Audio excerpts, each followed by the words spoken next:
Hi guys, Rando Gamer here with the next session of Paranormal Investigations. This was session 13, which is the developmental phase for the investigators following the close of the Shifting Face of Terror. So after they had sent the shape-shifting djinn back to the other realm, they have a little bit of downtime, about 2 months. Um, some of the key highlights are Bentley getting settled into his new residence in Arkham, opening up his practice there, Violet making progress on her book, and then Archibald starting to really work through some of the mental stuff that he was starting to struggle with. Overall, a pretty solid session with kind of getting some character development for each of the investigators and prepping for the next module here. But if you like the session, make sure to hit the like button. And if you want to stay up to date on all my content, make sure to hit the subscribe button. But without further ado, here is Paranormal Investigations Session 13. Well, this is going to be session 13 of Paranormal Investigations, if I'm not mistaken. Woohoo! Thank you guys for joining. In our last session, we closed out the Shifting Face of Terror, which was the moniker for that particular module. It had started out with the djinn confronting you guys at Carmilla's house, and things got very tense very quick. Partly because Archibald had just invited the djinn into the house without consulting Carmilla in any shape, way, or form, despite it being her house. And it took him a moment to catch on of who it was, because the djinn was in the form of Dr. Moriarty, and after processing that Dr. Moriarty presumably is dead and has been confirmed to be the djinn, everybody kind of verbally forced him to go ahead and shift into his other form, where he's the white-skinned demon, about 8 feet tall, with like the horns, the cloven feet, and like some razor-sharp claws. The party then did their best to kind of like convince him that you guys should still have more time. Because he wanted the sarcophagus that you guys had come back to Carmilla's house with, even though you had agreed that you were going to meet up in a month to give the sarcophagus, or at least the location of all of them at that time. Ultimately, it became apparent that he didn't want to wait until then, mostly that he didn't trust that you guys would give him the sarcophagus at that time, and since he knew you had it now, that he was going to take it. The party did its best to not hand it over. There was a brief moment with Archibald trying to use his fast talk of like pulling out his pocket watch and giving his whole spiel, and the djinn turned it back on Archibald's face, making Archibald realize he didn't actually know what the pocket watch in his hands was. Like, he knew that it was his grandfather's and that it was stuck on the time whenever his grandfather had passed, but the djinn heavily implied that there was a hell of a lot more to it than that, which left Archibald, for a very rare occurrence, speechless. Things started to get a little bit heated at this point, mostly because Dr. Savage and Carmilla were not really having it, with Dr. Savage throwing a bottle of chloroform at him, watching it kind of like just run off of his face with no effect. Carmilla lighting him up with a couple shotgun blasts of silver bullets that didn't do anything to him, and him basically instantly moving from across the room to Violet and putting her on the spot of basically, hand it over, I'm going to murder you on the spot. And ultimately she ends up handing it over, and he basically says that he enjoys watching you guys squirm, and that he will look forward to their progress because he's always watching as he leaves the house at that point. What a dick. He didn't kill anybody, so like, not too bad of a guy, right? This did lead to a massive schism in the party for a little bit because Dr. Savage was of the mindset of like, you guys should have sacrificed literally everybody to make sure he didn't get the sarcophagus, which Bentley was the opposite side of that. Of it was fucking stupid to even come back to Carmilla's in the first place. We should have decided how we were going to act as a group weeks in advance, and basically just calling out that like Dr. Savage acting like on his like high and mighty horse of like not wanting to give over it no matter what, whenever he was the one that fucking ran away first after the chloroform didn't work. You guys tried to come up with a plan, and it was very slow going for a while because it was more Dr. Savage saying that he doesn't fucking think PICA knows what the hell they're doing or anything like that. And eventually he just gets fed up and walks out of the room, where you guys actually do make some progress on making a plan, determining that going to PICA is probably the best option, and that any future sort of interactions probably require going to PICA to make sure you're fully in the loop on how to approach things instead of listening to, say, Carmilla whenever she says, let's just go back to my place, because she doesn't fully understand what she's up against and the limitations of the human body whenever it comes to these creatures. You guys do then hop into the cars and head to PICA, and you notice that the crows follow you all the way to the outskirts, and then they kind of taper off once you get there, giving you at least a smidgen of a breather as you make your way into PICA. It's at night at this point. I think we ended up rolling into PICA around like 9 or 10 p.m.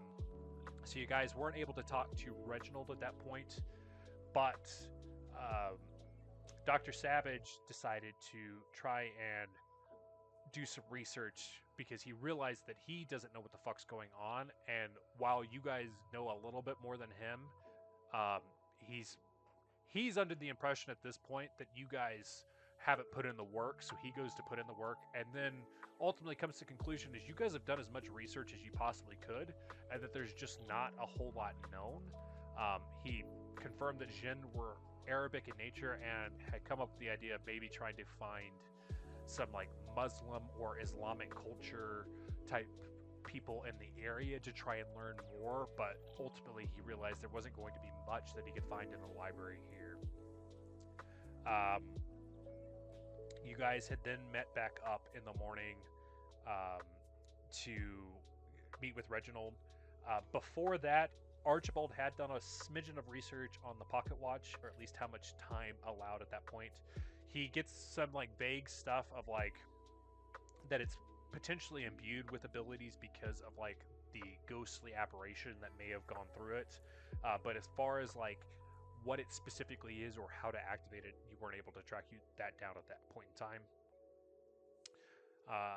Once you finally meet with Reginald, he was a bit concerned, obviously, because you guys were kind of desperate coming to him the night before, and he kind of like calms some of your guys' minds with telling you that you had done basically everything that could be expected to be done. You guys walked away with your lives, which was more than you could really expect. He did recommend doing the rest of the research on how to banish the djinn in PICA before really progressing, and had mentioned that the ritual translation had been started. If you guys recalled, you had already done a ritual to banish a djinn, but there were slight variations that needed to be made for this specific djinn. Basically, when you look at the inside of the sarcophagus, the inscription on it that allows you to summon the djinn is different for each djinn, so the de-summoning ritual needed to also be different. The party had kind of broken up at this point to it was brought up during that conversation that Dr. Savage kind of had some disdain for PICA because they didn't seem to know what the fuck they were doing, at which point Reginald, with his cool head, more or less told him that you guys aren't operating in the medical field where everything has like specific procedures. Like, you guys are operating in the unknown. Most people don't believe in the things that you guys are encountering, so that it's having to learn on the fly. That's why the teams are made up of such diverse groups, so that you guys can pull on each other's expertise to find a solution when there may not be a exact answer on the fly. He seemed to be receptive to this, but still sort of like antagonistic to the structure of PICA and the party as a whole. But he did commit to helping with transcribing the Latin for the ritual, while some of the other members, I think you three specifically, went to go reference the previous banishment ritual to make sure you knew how it operated, like the timing of the powder, the actual occult symbol on the floor, all of that stuff, so that whenever it came time to do the ritual, you guys were prepared. Which, with Dr. Savage helping with translating the Latin, you guys were able to have everything prepared that day so that you could do the ritual that night, because it did have to be started at midnight. Reginald had joined you guys for the actual ritual, or at least had told you at this point that he was going to. After you guys had done the initial prep, you guys had kind of had some more downtime where, to get his mind off of it, because Bentley has kind of like been pent up with anxiety with how things could go wrong based off of how things had gone at Carmilla's house. He tried to get his mind off of it and had went to go do a little bit of house hunting, where he had found a decent home with where he could run a business out of the bottom and kind of live in the upper parts, and had marked it. He hadn't actually committed to it yet, but at least had started to get some feelers to like get settled here in Arkham so that he didn't feel out of place. At this point, you guys had met back up to conduct the ritual itself, and overall it was fairly smooth to start with. You guys had Carmilla set up as the watcher, where everybody else was chanting, kind of like just trying to maximize how much power is being put into the chant. And as you guys had started to make your way along with it, eventually the ritual forced the djinn in the form of Dr. Moriarty to be summoned into the middle of this circle. He had made a passing comment about being sad that he hadn't seen Gilus in the group that was performing this ritual, because he implied that he may have found Gillis's white buffalo during this time period as leverage, but it wasn't really elaborated on at the time. He had then focused on Bentley and had morphed into a miner that Bentley had worked with, specifically after they had been lobotomized, and got his grip sort of into Bentley's mind, forcing him to start moving towards the circle. Everybody did their best to kind of like, or Archibald and Dr. Savage did their best to try and prevent this from going sideways. Archibald with his words, Dr. Savage with throwing things at him. The first couple attempts didn't really work, and he managed to get into the circle and just barely dodged the djinn as it went to swipe him. They continued kind of trying to pull him back, with the second attempt working from Archibald, being able to get him to realize that it was fake, which Bentley was definitely shook up from, but kind of hunkered down to like focus on the chant at this point. The djinn had then morphed into Archibald's grandfather again, and basically tried to get him to come in closer in his Scottish accent, trying to convince him that there's knowledge of the pocket watch. Archibald, though, not being the fool, because he had already been tricked once by a djinn, wasn't willing to step into the circle at this point, and was able to fight it off. The djinn then turned to Dr. Savage and had turned into what appeared to be a combat medic that had died serving next to Dr. Savage, and tried to get him to feel guilt or remorse over how things had gone during the war.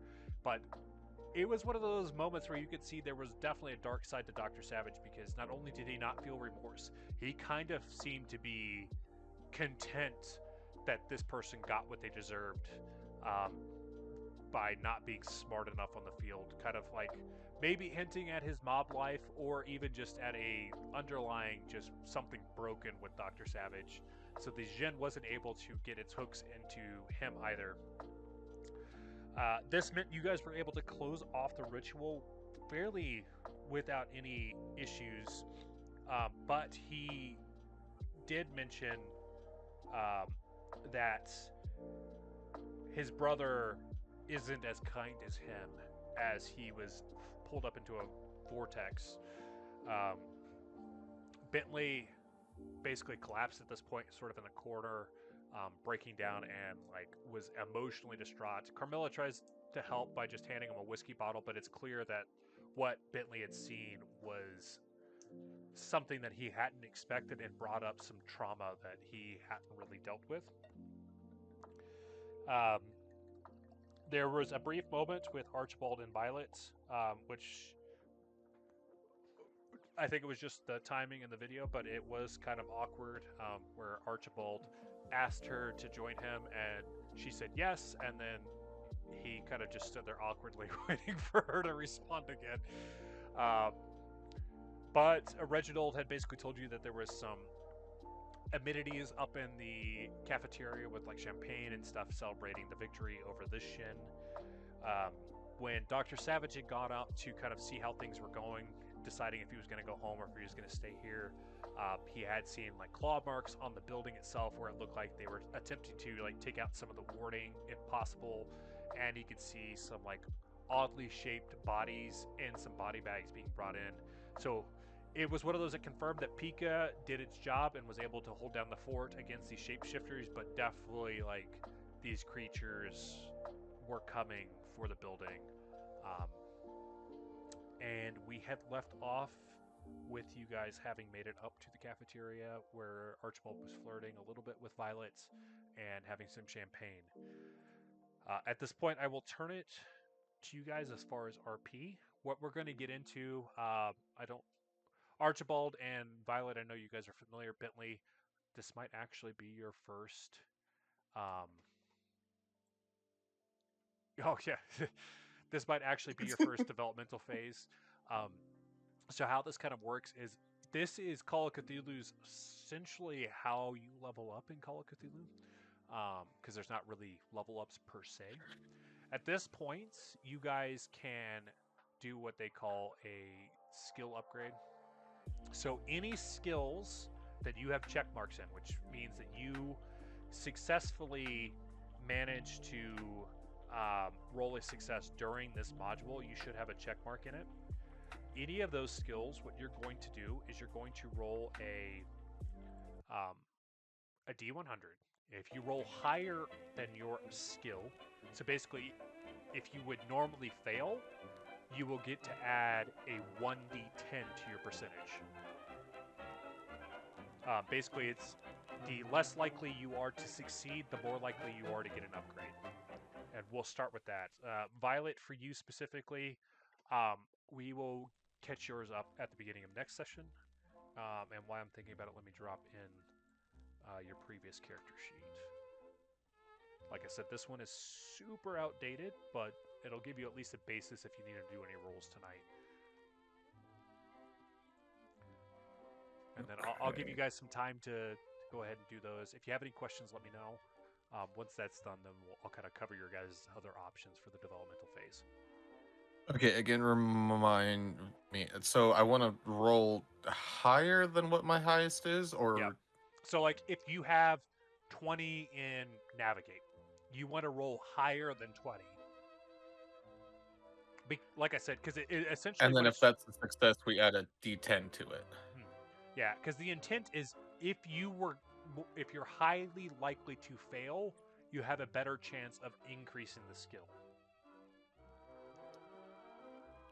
Right. Where versus if I'm more likely to pass it, then it's a little bit harder. Yeah, so it gets harder. Like once you get up into like the 70s and 80s, the likelihood of you failing is pretty low, so you aren't able to get increases as easy.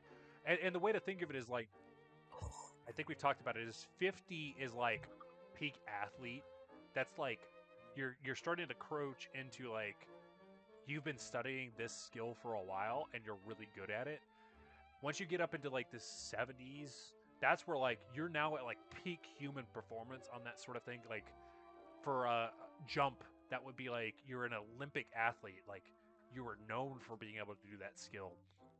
So like getting up into those upper echelons, you're now like superhuman almost.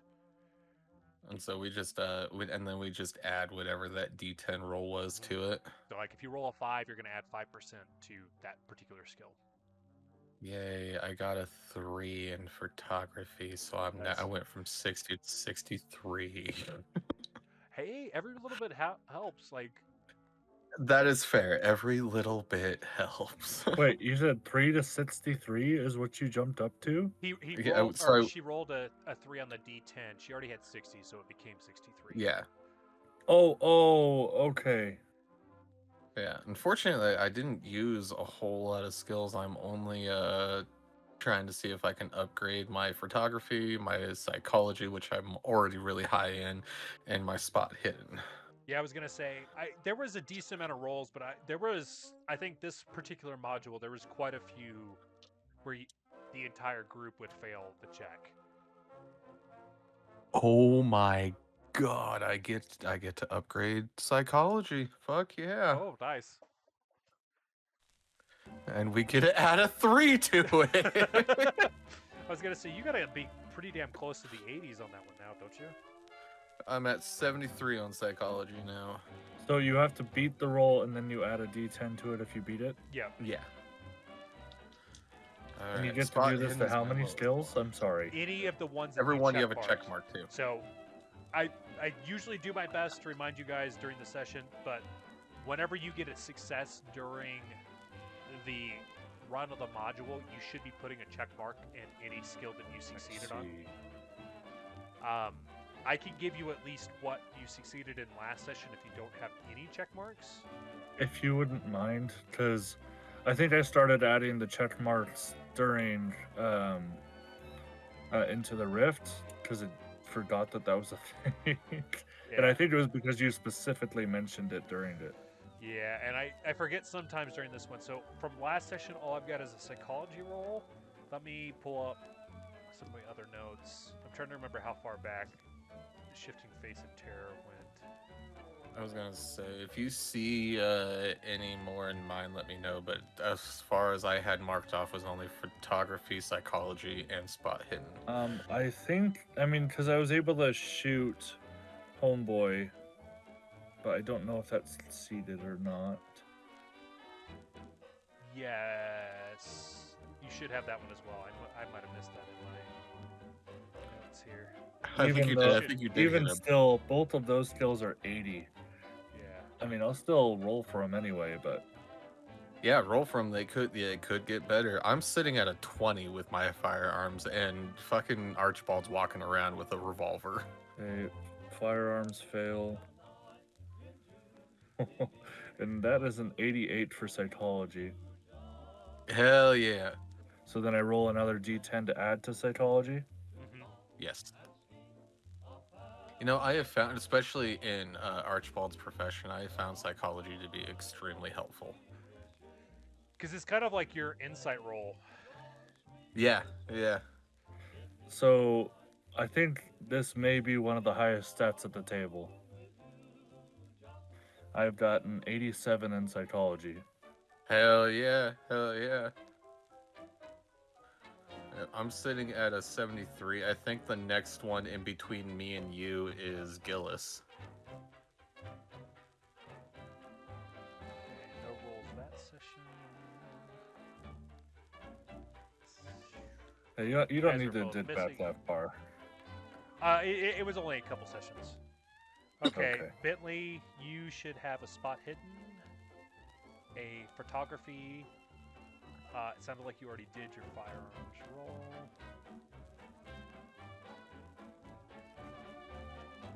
And then Archibald. I think psychology, spot hidden, and arts and craft is all I had for this module. Okay, There's that's one- what I had There's too. one session I didn't have any notes for, but I think that was one that the audio was missing. So the world will never know. No, that yeah, and that's all I had marked down as well. And that's the problem, right? Is you only get check marks in ones that you succeeded during the module. So like you might have rolled navigate, fucking climb, listen, all these things, but unless you succeed, you don't get to do the check mark, which is why it's hard, relatively hard to level up in Call of Cthulhu. But I think my table, I'm going to knock on wood here, is a rare exception where you guys actually play cautious enough that you guys haven't gone insane or died. Whereas I feel like a lot of Call of Cthulhu tables, most characters don't make it out of the module. Like, there's several warnings during the Dead Man Stop of like, this will probably kill your characters if they don't manage it correctly. And we did get close, I think, for Archibald specifically, but I mean, definitely Archibald has not been like. on the line in almost every module, to be honest. Either going insane I mean, or like at least getting not health. one-shotted. Yeah. Well, not health wise, because like he's been pretty good health wise. It's all sanity. Like, and even right now, he's sitting at a solid 28 sanity. Speaking of which, as we're talking about sanity, what are your guys' like permanent insanity scores? So it should have it on your character sheet, because it's not 0. There's a specific number that once you hit it is your permanent insanity. I know for you, Violet, yours will be slightly inaccurate because it's going to be based off of an old version. I don't. Oh, my max sanity is 97. Yeah, so when you look at the sanity box, there's a starting, a current, and then there's one that says insane. If you hit that insane number, you are permanently insane. Oh, mine's Okay. an 8. Okay. Yeah, so mine's 10. Because I think it's based off of like, I can't remember what score it's based off of. It might be your intelligence. I'm sorry, Tucker. Did you say you had a what insanity as your max? There's a box below intelligence where it says max sanity. I don't know what that means. Oh, that's so. I think that's so if you highest put you can get yeah, to. I was gonna say if you, I think that should be your Call of Cthulhu. It should be your 100 minus your Call of Cthulhu, or like your Cthulhu Mythos score. Yeah. So like your max sanity, or it would be 99 minus your Call of Cthulhu, or your Cthulhu Mythos score. Because the more you know Okay. about Cthulhu Mythos, the I see. lower your sanity can be. So like if you have 20 in Cthulhu Mythos, the max sanity you can have is 80. Right. Okay, My so- max sanity is 93, but my starting it was 40. My starting is 50. Okay. Which is, for most of you, you're starting, unless you do really good on a developmental phase with regaining sanity, your starting usually never changes. There's a few exceptions where, like, I think Bentley and Gillis, because you didn't lose much sanity throughout a module, you were able to get over your starting sanity. Like, I think Bentley, Mm-hmm. after you guys closed out this last module, actually gained more sanity from completing the module than what he had lost. Because I want to say you had gotten like 11 sanity back by like successfully capturing the djinn, and that had put you over your original max. Not your max, your starting. Okay, so my level ups in total, my photography went from 40 to 45. My spot hidden went from 25 to 31. Oh, And my psychology went from 80 to 87. Jesus, you had a pretty solid developmental phase there. Yeah. Okay. At this point, I'm going to hand it over to you guys as far as like what you would like to do. At a minute or at a maximum, I'll give you guys about 2 months before I give you some narrative beats. You can potentially go longer than that, but there'll be some like impetus of like the next part of the story at that point. So that's kind of the longest I'll give you. I had mentioned in the chat, during your developmental phase, there's a handful of options that you can do outside of just generic RP. The regaining sanity, there's 2 primary methods for regaining sanity in Call of Cthulhu. One is working with your key connection. So whatever you've identified as your key connection, I use Archibald because Archibald's made it pretty blatant since session 1 what his key connection was, which is his pocket watch from his grandfather. So working with that, you can gain sanity. The only downside is whenever you go to make that sanity roll, if you fail it, it can make it where your key connection's harder to use. Basically, it makes it unavailable for your next sanity regain because it like puts a burden on that connection that you have. But you do Oh, that's gain weird. sanity more from doing that. which is why it's important to keep, because it's like it's what's keeping you grounded on reality. So Right. you get 1d10 of sanity by doing that method. The other method is meeting with a psychiatrist and basically doing a psychoanalysis roll. So like you'll roll your sanity versus their psychoanalysis, and if that's successful, you get 1d. What is it? 1d3 or is it 1d6? Might be 1d6. 1d6 sanity. Oh no, you can heal 1d3 sanity, but if you fail, it will do 1d6 sanity to you, and Ow. it hurts your relationship with that particular therapist, where you can't really use them again for a little bit. Basically, like if you were to use Gillis or Bentley, it could potentially hurt your relationship within the party, because as a therapist, they might have gotten into something that induces more trauma than what you were trying to do. Yeah, we'll uncover just how unhinged Archibald really is. So that's regaining sanity. On the off chance that you're not really vibing with what your current key connection is, you can also use a developmental phase to change it. So like you're worried about losing your pocket watch, so you go to something that you feel is less likely to get affected. Because if you lose your key connection, like someone steals it or something like that, that can cause sanity damage within a module. That's an option. Working with your job, this is my way of like being able to increase your guys' credit score, and this would basically just, you'll kind of describe how you're doing your job and that type of thing, and then we'll do some rolls to see if you're able to increase your monetary value. Which, if you're lucky like Violet's, after a couple of years, you just become a fucking millionaire. And then the other one that I added in as a means of like allowing you to also increase outside of the checkbox is specifically RPing skills that you want to work on. And you'll kind of describe what you're doing with that skill, and then we'll do rolls on it. It takes a minimum of 4 months of work to increase a skill, but if you roll like a hard or extreme success, that can decrease how much time you have to put into it to be able to get a 1d10 skill increase that you guys just did. Specifically in those ones, you guys have done some in the past, so I am showing that Archibald, you had started working on your track skill, and you needed 3 more months of training to make progress in that one. Did I? It's a little while back, so I don't even think it was the last developmental phase that you worked on. I think it was 2 developmental phases back, where you were trying to like keep tabs on, like, it was either Gillis or Bentley, where you were like tracking them throughout the city. That's the only one that I currently have having worked on a skill. But without further ado, I'm going to hand it over to you guys. I'm going to drop you guys the night of having successfully got this ritual. You guys have made your way to the cafeteria, and you're more or less decompressing from the events that unfolded. Let me set the... Can't even nicely put us down. You're going to drop us? Yeah. Maybe, that one's a little too intense. Let me get...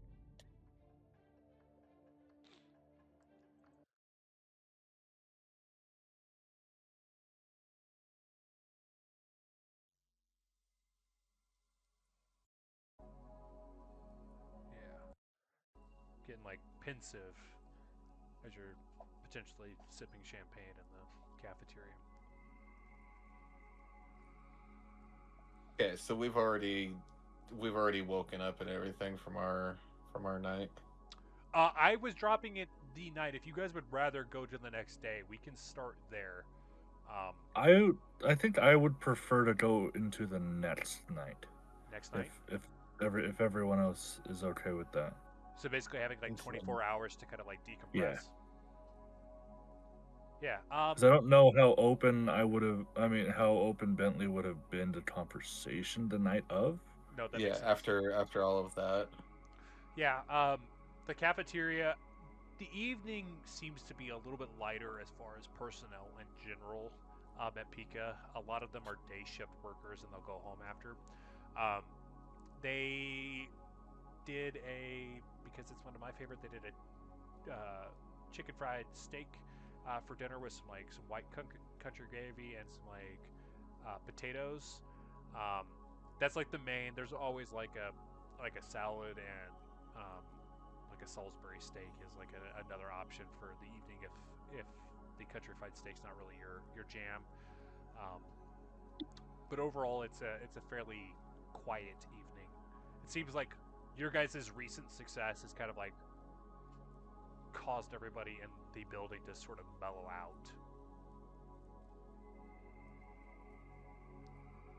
out. Bentley will grab a plate of food and will be cracking on extra black pepper onto that peppery gravy. Archibald, like, as you're grabbing your food, he slides up next to you with his tray and gives a disgusting look at the country gravy and sees the Salisbury steak and he's like, that's more like it.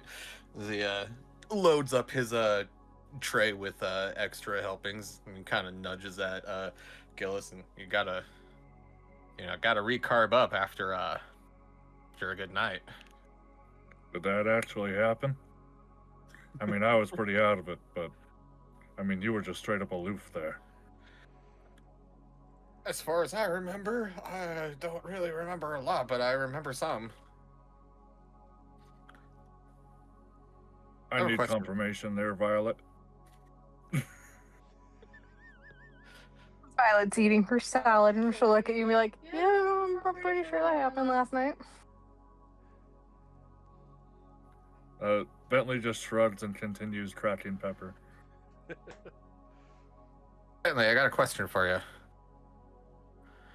He shoot away. Reaches into his jacket pocket and pulls out the pocket watch and slides it to you and says, "What do you think?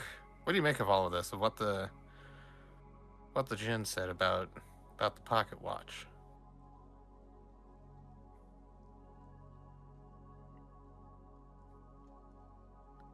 Much of an opinion about it until about last night. But I'll tell you. I'm on pins and needles. Working through all those minds, Archibald, it can turn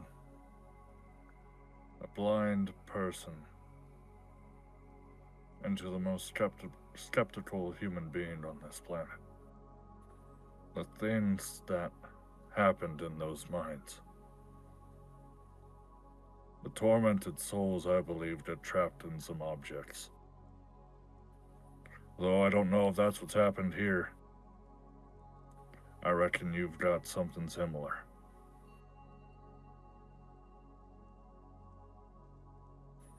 But he withdraws the pocket watch, puts it back in his jacket pocket. I was thinking the exact same thing. You and me were on the same brainwave.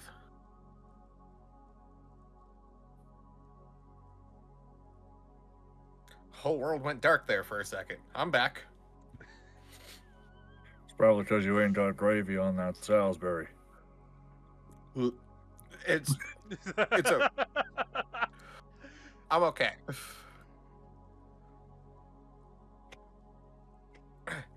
So, where do... This damn chair, just trying to get closer to the table. Where...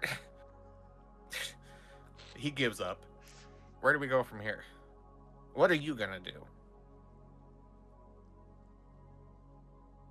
What I was shown when the djinn was trying to literally erase me from existence showed me that I need to take some time to go back to my work. Whether that means helping other souls reclaim some level of lucidity, or even just releasing my own inner demons, I need to focus on my professional life before I continue hunting more of these djinn. was thinking the same thing. Maybe not exactly the same thing, but I do know I need to do some reflection. Maybe go see a therapist or do some research or work with this pocket watch. And he kind of leans into your ears, like, just between me and you, I know I played it real cool back there in fuck. Carmela's garage, but when those gunshots were going off, I kind of peed myself.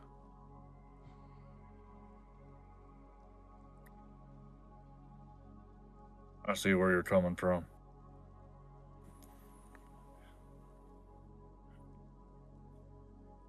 What about you, Violet? What are you gonna go do?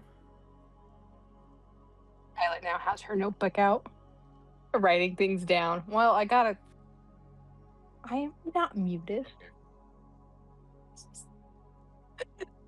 Got my notebook out, writing down. Then I'm like, well, I gotta finish my next book now. Are you just documenting our travels, or are you adding some of your own flair into them? You know, it's mainly our travels. Some little flair in here and there. Well, I wasn't going to be the one to say it, but I'm kind of surprised we didn't die yesterday. With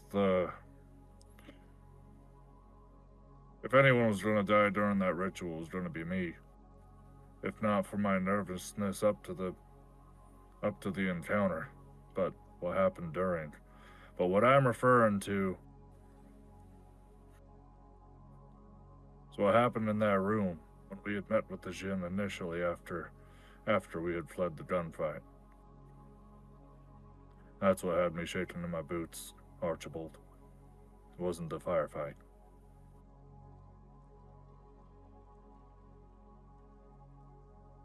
I don't want to,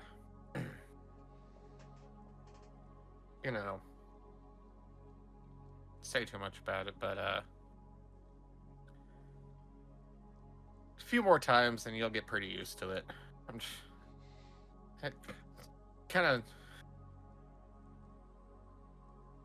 It's not the first time.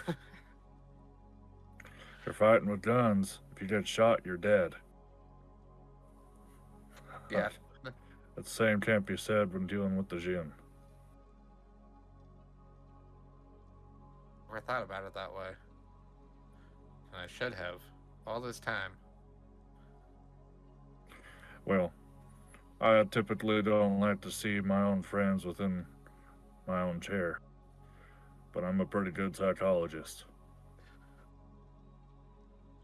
He shoves some Salisbury steak in his mouth. But I can't fix that.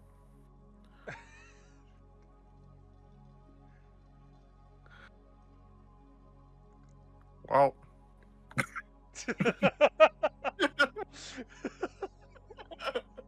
Got him.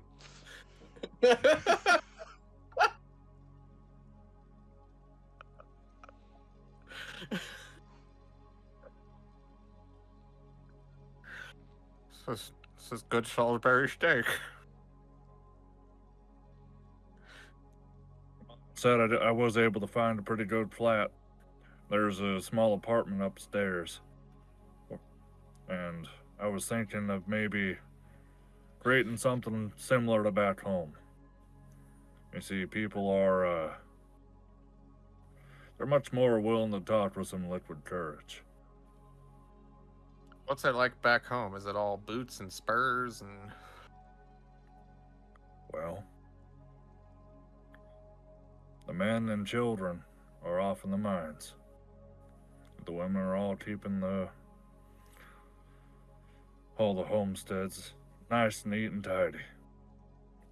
If you're not looking for gold or looking for coal, you're begging on the streets or banditing in the deserts. The way of life back there is much more simple, so practicing psychology in those times was laughed at first, until people really started seeing the effects of living that way.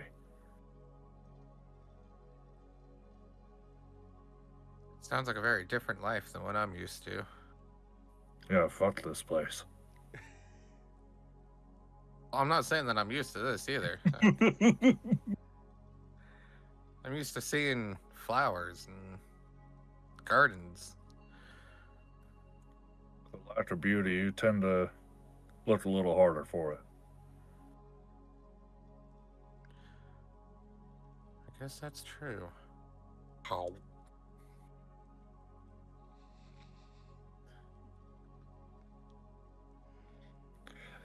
I don't think Bentley has anything specific. I think to make meta, in order to make RP sense to the meta upgrades that I've gotten, I think Bentley is going to get his shop in order over the next little while. Okay. Use his photography to post pictures, or have the newsies put some pictures of his establishment in the newspaper. And then in doing so is going to try to weed out any either spotters or people that would make the establishment undesirable. So to pull in the photography and spot hidden. But that's kind of Bentley's plan for right now. As far as anything tonight, I'm not sure if I have anything else. Okay. At this point, what we'll kind of flow into is like going over the next little bit. If you guys recall, we were in sort of like late fall time period. I think by the point we're at now, it's like late September, early October, as far as weather goes. So it's going to be a little bit more chilly. Potential, like, not super high, but maybe snow here and there, or at least flurries, just because you guys are up in the northeast.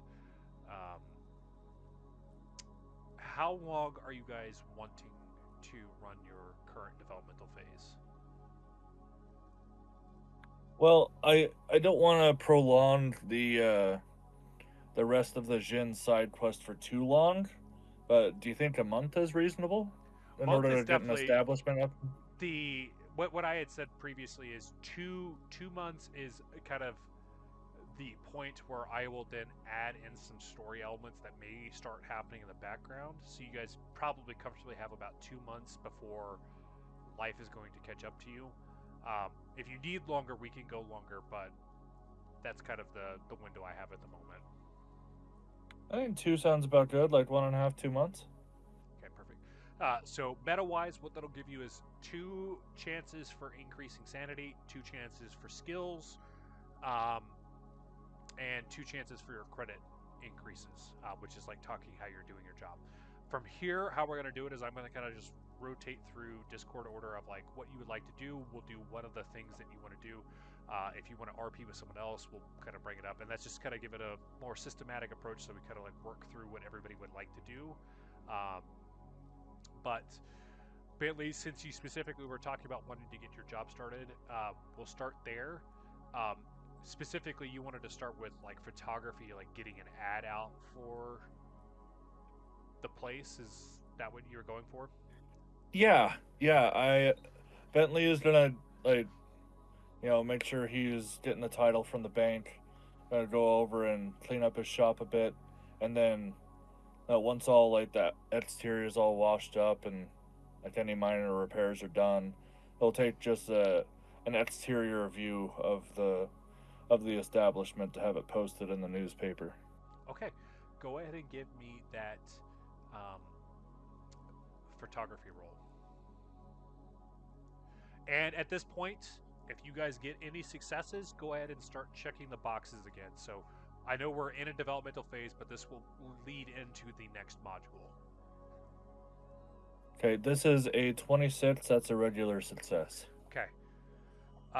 You get that ad out in, and it not maybe a little bit more surprising than like out in the Midwest where it's not as many people. You do have a decent amount of people kind of taking up the offer. It seems like a lot more of the psychologists work directly out of New York, so having someone here in Arkham directly is benefiting you because you're able to get all the local populace instead of them having to commit to the long ass drive to New York proper. So you basically have like the first few weeks of having put out the ad, like you're having to vet through who's like coming in and determining who you actually want to see as a client and take on. Some of them are like super easy, where it's like you do your initial consultation and it's like pretty basic stuff, and it's not even like psychology. It's literally just they're looking for advice, and there was nothing wrong with them to begin with. So, like, you get paid, but like it wasn't really worth your time.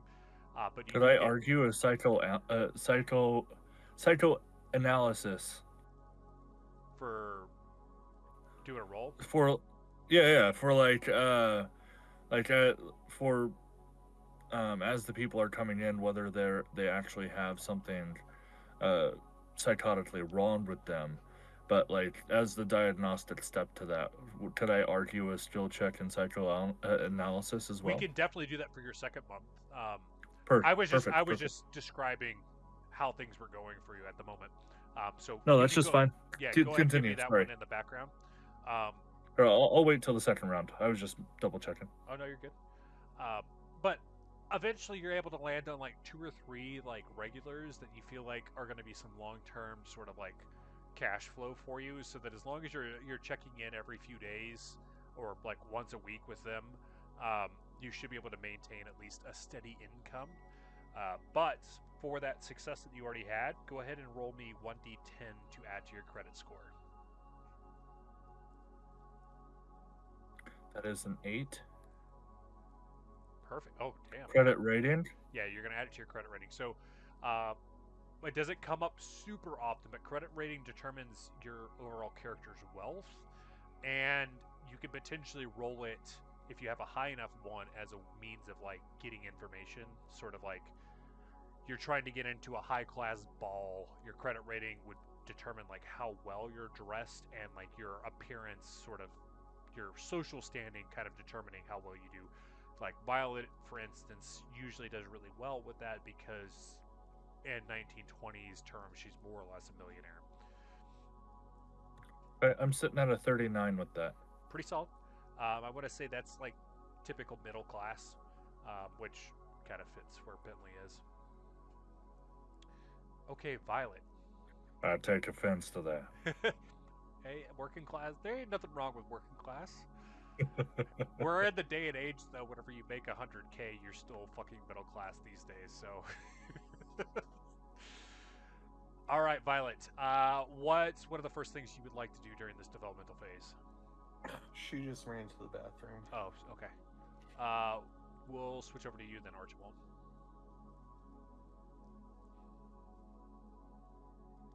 As you die from a sneeze attack. That was the djinn trying to take over. I think some of the things that Archibald really wanted to have done would have been either like A, working his profession, or B, working with the pocket watch to like A, like try to learn a little bit more about it, but also gain sanity back if that's possible. Okay, of those 3 options you just listed, which would you like to start with? The pocket watch. Okay. Go ahead and give me a library use roll for your next bout of research in here.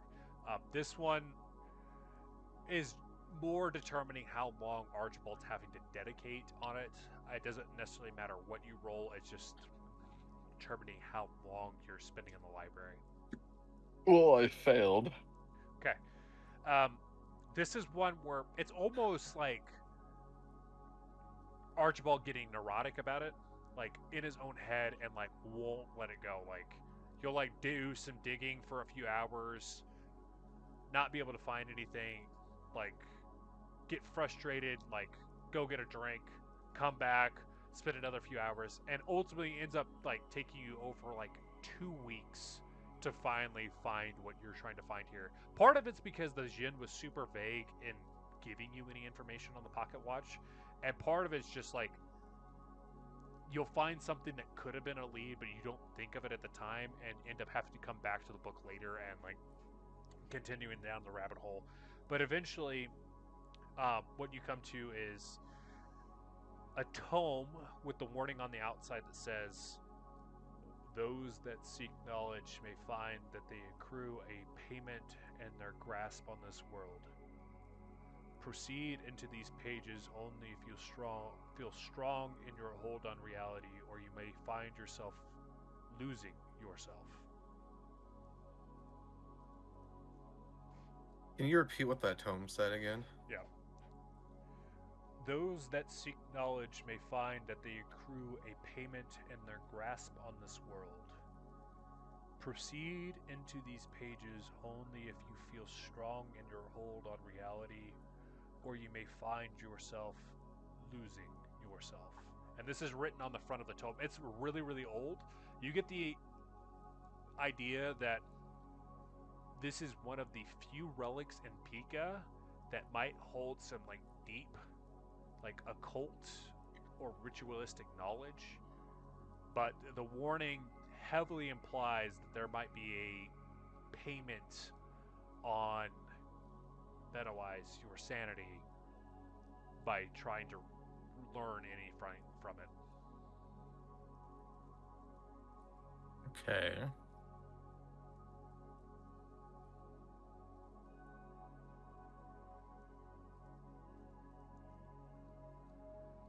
Can Archibald go speak to Reginald? Mm-hmm.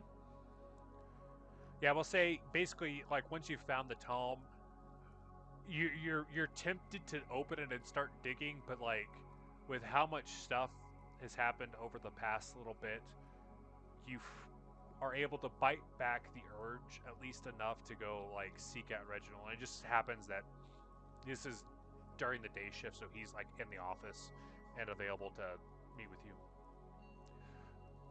Archibald, my boy, what is it? Reginald. He reaches into his pocket and pulls out the pocket watch and slides it over to Reginald. Do you know what this is? Well, the way you're saying it, I'm going to assume I don't actually know, but my initial guess would be that this is a pocket watch. You are correct. However, the thing that I would like to bring up is the last time that we encountered the djinn when we were in Carmilla's garage. In fact, it, he, she, them. I'm not really quite sure how to address a djinn, but it told me that I myself don't even know what this pocket watch is. I've done a little bit of digging. I found some things of like spirits and or things or something being attached to it, and then I found this tome, and he holds up the book, but it says something very cryptic on the front, and I'm wondering if you might have a better a point of direction as to where I should take this, because if this is something useful or something that I should know about, I would definitely love to know about it. And if it's something that it is not useful and I shouldn't know about it, then I would like to stay far the fuck away from everything. Well, that's quite the mouthful there, Archibald. That tome in particular, I've only read very sparingly out of it. And it has quite a bit of knowledge that may be beneficial, but I think your party has interacted with a few different things, namely the journal from Marion Allen that will teach you many things about the occult and the paranormal at the cost of you learning about things that humans weren't necessarily meant to learn. What I'm implying is, if you want to be able to use this pocket watch, assuming there is something deeper to it, you may need the tome, but Just be mindful that extended exposure to objects like this usually come at some sort of cost. Most of what we consider magic require one to dip into realities or essences that aren't meant for humans, which can drive individuals insane. If you Well, feel... then I have a follow-up. Yes, please, Archibald. I have a follow-up question then. I've had this pocket watch practically my entire life, and I haven't felt anything negative from it. In fact, I don't feel anything negative from it now. So what would be the difference here? Well, I'm speaking specifically for the tome. Your pocket Oh. watch, more than likely, or maybe not say that, I don't want to pass judgment. You have a very strong attachment to it, but if I had to surmise based off of what the djinn said, and keep in mind the djinns always talk in half-truths, whatever they feel is going to be advantageous to us. It was more than likely that the djinn knew enough about the pocket watch to try and to entice you, because if they can get you to make a deal, then it gets its grip in you. So there probably is some truth to what it said with this pocket watch. What it actually means, I don't know, but you need to find the incantation to activate whatever is inside the watch. And to do that will require the use of this tome. What little bit we know of the occult and how to activate these types of objects likely resides inside the tome itself. I don't know it specifically because I haven't gone researching it, but that tome has a handful of spells, simple warding type of things that I have used here in the facility and others as well. But it also talks about magic relics and how to activate them. Typically, magic relics don't do anything to you specifically unless you overuse them. Think of it as the object is going to pull on your life essence, and if you have strong will, it won't impact you negatively, but if you dip into it too far, it could potentially start affecting your vitality. I think I understand.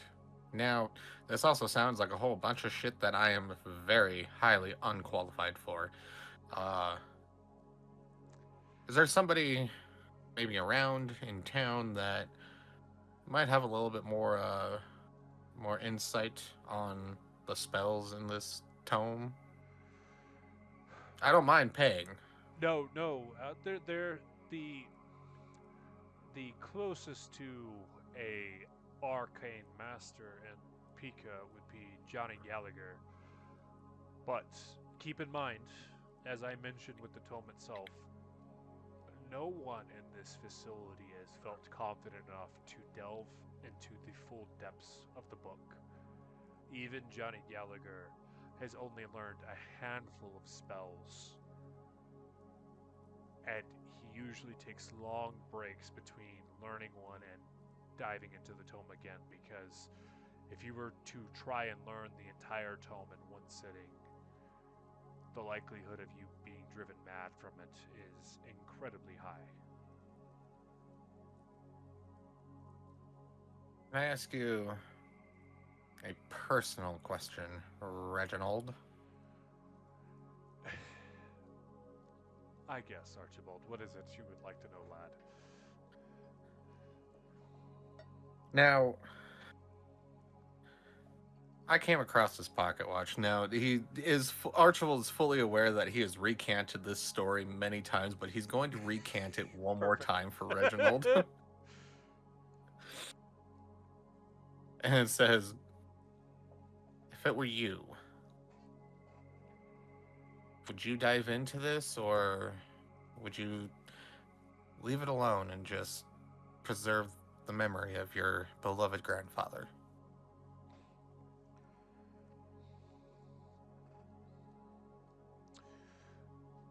Archibald, I think the question that you Yes. need to ask yourself is not whether or not by progressing does it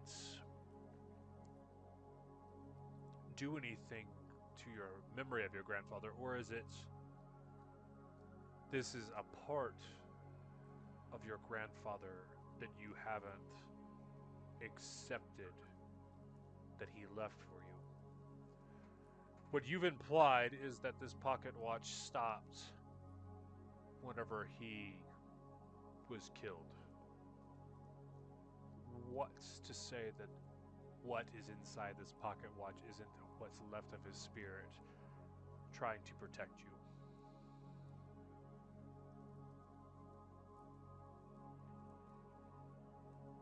A very open-ended answer.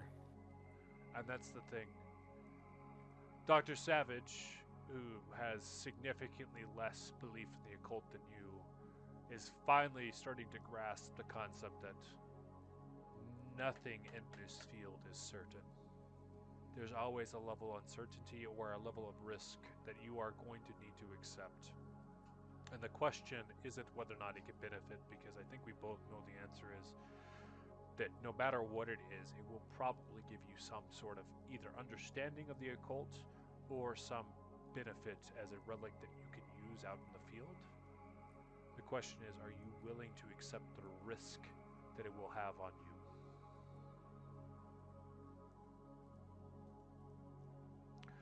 Ultimately, Understand. you could hand it over to anybody else here at PICA and someone will handle it at that point, but it is yours and it is your decision on how you want to proceed. I understand. Now, I may not dive too much into it right now. I think there's a lot to think about on this, but I kind of did just take this from the library. I didn't check it out or anything. I don't know how that works. Is it okay if I just hang on to the tome in a safe place in case I do decide to go into this? If it's staying here in the building, you don't need to do anything specific, but if you are going to take it out of the facility, just check in with Rita at the front desk. She'll give you a hand receipt. That way we at least know where it is. Perfect. I will make sure to do that because it's going right here in my pocket. And it is, as you're like sliding it into the jacket, it is like, it's like an actual book. Like it's like Encyclopedia of the World. Like it's one of those. And it's like a big blue, like leather bound fucking book. So like, it's kind of heavy actually. It's like a 5+ pound book with how many pages are in here. So it's like, thunk, like in your jacket pocket.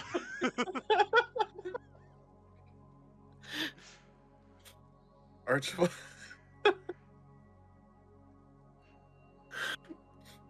Archibald pays no attention to this. In fact, he finds that he's kind of like got to cradle it with one arm, but he like pays no attention to him. It is in his pocket. He'll Your go. jacket is like shifted slightly. Yeah, he'll go see Rita, I believe was her name, at the front desk, and he'll just kind of lean over and just like, hey, and he kind of like shows the book, like, I'm checking this out. It's gonna be with me. Reginald said to let you know.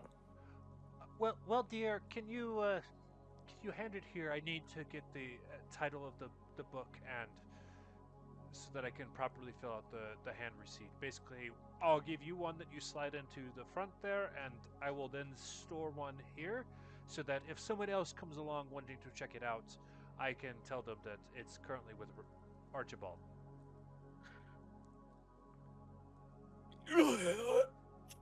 Right onto the desk. As you see like a plume of dust between the book itself and like you can tell that this is very, very old. Like the brief interaction you had with the book, you got the impression that it was like early 1900s, so like 20 to 30 years old from whenever like this got put into PICA. Like early PICA days is whenever this book came into the inventory. which is very interesting because like you don't know where it came from because it seems to almost predate PICA itself. But like she'll fill out the hand receipt, slide it in, and then here you go, Archibald. Perfect. And he takes it and slides it back into his jacket and cradles it with one arm, and he tips his hat to her even though he's not wearing one. And then he would like to head directly to Violet's apartment. Okay. Violet, for our developmental phase, what are some of the things you would like to do? We'll go ahead and start with one of them. If you'd like to lead straight into the conversation with Archibald, we can do that now, or we can circle back here in a minute. We can go ahead and lead into the conversation with Archibald. She's mainly just going to focus on finishing her book for this module. Would you say at this point you've gone back to your penthouse in New York? I would say so, yeah. Okay. So after about 3 hours of travel time, Archibald, you made your way over to Violet's house, or penthouse, and made your way up. We'll say at this point it would be like a late afternoon, early evening sort of time frame that you're showing up on her doorstep. Awesome. Archibald, so is the penthouse at like the top of the building, I'm assuming? Yeah, she has the entire top of the building. As he gets in, he knocks on the door and waits for her to answer. Let's go open the door. Oh, Archibald, how lovely to see you. I wasn't expecting you to show up. Come on in. So many days with a heavy book. Why didn't you take the elevator? Broken. I need you. And he pulls the book out of his jacket. Do you have a safe or something? I would assume you have a safe in here, right? Why? Of course I have a safe. It's hiding in my back room back here. Perfect. I need you to put this in the safe. Keep it safe. Don't read it. Don't read it. Just keep it safe. And then when I decide that I want it, I will let you know, and then we'll take it out of the safe. And then maybe we'll read it together. It'll be a good bedtime story. Violet's gonna raise her eyebrow at him. Why am I locking this in my safe? Because I've been told that this thing could drive us insane if we read it. Violet, if you happen to look at it, you would see the inscription on the front, and it gives you the same sort of vibes as Marion Allen's journal, which at this point you've turned into PICA, but like you understand potentially what's inside the book at this point. So Violet's gonna glance at it, and she's like, "Yeah, that's a good idea to lock this up until you're ready to look at it, I guess." And she'll take it from him very heavily and go lock it in her safe. Perfect. Thank you. You're such a dear. Now, I will be off. I need to go do some private investigating. And he will tip his hat, again, not wearing one, and leave her to her vices. Okay, Violet. Of your developmental phase options, what would you like to do, and specifically, what would you like to start with? She's gonna. The main thing is just finishing her book. Okay. Working on finishing that up and like all the final touches and everything. Okay. I think where we left off is you had gotten the most recent book up to the sequence at the church, if I'm not mistaken. Go ahead and give me either an English or a library use roll for how it goes with your book, at least for this first month. Okay.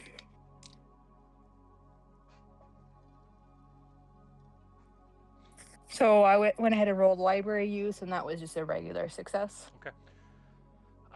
you're making steady progress. You were able to kind of get over the hump you had last time you were working on your book, which was kind of induced from the trauma that had recently happened with you guys, where you had been basically confronted with this djinn, and it was apparent that you guys did not have any means to really combat it. But you're able to get through the end of the church sequence, specifically the confrontation outside of the front with the djinn, where it got shot in the face and immediately just reformed its face, leading into like the conversation with Reginald on how to proceed, and the conversation with Archie the boss, basically getting the whereabouts of the other sarcophagus and everything. More or less, you've adapted the story enough to kind of like not use specific people's names, leaving it a little vague, where you put in like your own NPC names, so that it's believable as a fiction story, even though you're writing it as a nonfiction story. So you can go ahead and give me a 1d10. Steady progress. You feel like if you hunker down, like it'll probably be another couple months to kind of close it out, because there is the whole interaction with the cultists and Carmilla's house, and then the ritual itself to cover.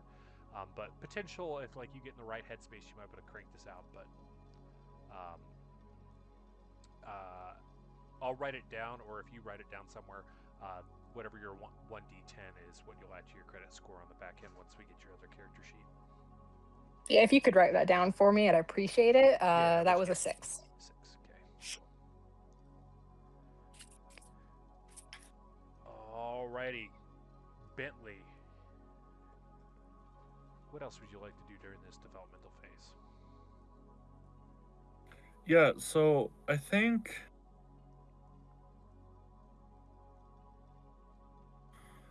so Bentley's intention upon starting up his establishment was to almost turn it into like a cigar lounge at like, and then have like cigar lounge, kind of a more upscale bar, and then have a back room for the therapy sessions. So kind of like a split business where like you're running like a bar, and then you also offer like a psychology thing. So basically trying to give it like a Western vibe.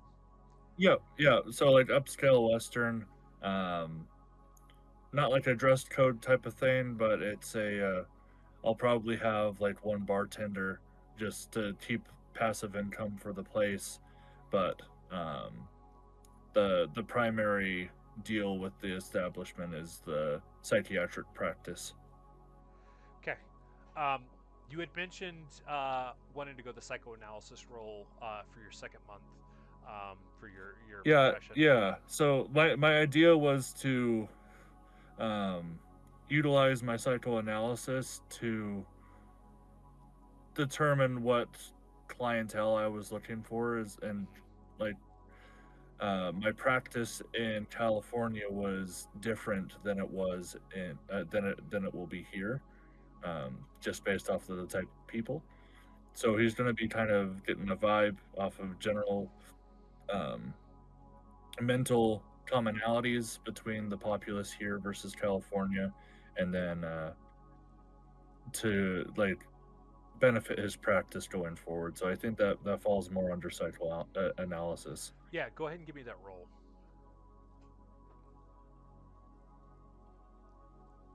And that's a 40. That's a regular success. Perfect. What you kind of find is, in Arkham specifically, there's a lot more working class. It's far enough removed from New York proper that it doesn't have quite as many of the white collar sort of workers. So what you have a lot is, I don't know if I've thrown a map in since very early in the campaign, but Arkham has like a riverway into like the actual coast. So there's a decent amount of like ship worker type people. So there's a lot of like, at this day and age in the 20s, a lot of the industry is coming in from the sea and the river.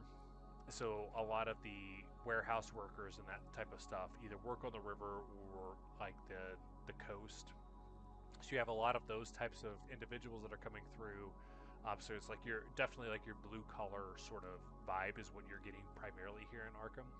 Um, and as you kind of like are flitting through your um, clientele, you kind of pick up on, now that you've dealt with the occult a little bit more, is there is a potential of running the practice out of Arkham that you might be able to get tidbits on some paranormal things that are going on in the local area, as well as being able to potentially help them.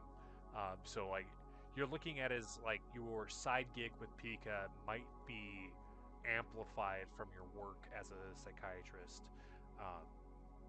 and as you start these initial ones, you pick up on some of the stuff that you guys have just recently taken care of like people mentioning like animals, specifically like some wildlife like wolves and some like crows and those types of things, of having like golden eyes as they're having sessions with you, which you know to be probably linked to the shapeshifters, and you're kind of using it as a gauge over like the second month of working in your practice of like whether or not what you guys did was successful. And you did notice that there was a downtick in how many of those accounts that you've heard. So it seems that at a minimum the shapeshifter occurrences in the local area has reduced a little bit since you guys managed to banish that djinn. And you can go ahead and give me another D10 for your credit rating. 4, so that puts me to 43. Perfect. Yeah, and it seems to be a big hit with this combined sort of approach of like having the bar in there, because whenever you have slow weeks with the psychiatric work, the bar manages to kind of keep an uptick because just the theming with the Western theming, the East Coast hasn't experienced it as much. So like just your personal experience out west gives a completely different vibe. Like there's still like that American dream sort of mindset out here of like wanting to go explore something new, and you bringing it here has been a huge hit. Okay. So I on one of the days, let's call it one of the slower days, Bentley he doesn't have a whole lot from his time back at home. But I think he's going to start collecting treasures, if he can start coming across them. Would it be reasonable to say that Bentley would have? Oh, no, perfect. I'm gonna like get like a shadow box and hang it up on the wall and put a spinning top toy inside of it. Kind of like a Christ, what is that? Is it a dreidel? That's Yeah, the Jewish one, yeah. yeah. I'm thinking about like the one with the drawstring. Isn't it like more of like a... I don't know what it's called, but yeah, it's the old version of a top. Yeah. So he's gonna put that in a shadow box, and with like a plaque underneath it saying, like, childhood has more impact on your adult life than you know. And nice. Well, after he hangs it up, he'll light up a cigar and just drink some scotch on the rocks and mingling with some of the folks coming in. What are we at? Are we at 1923? Let me double check some stuff. Not saying that your bar isn't still valid, just we might still be a prohibition, so it might be slightly hidden and not out obvious that you're serving alcohol. Say that one more time, I'm sorry.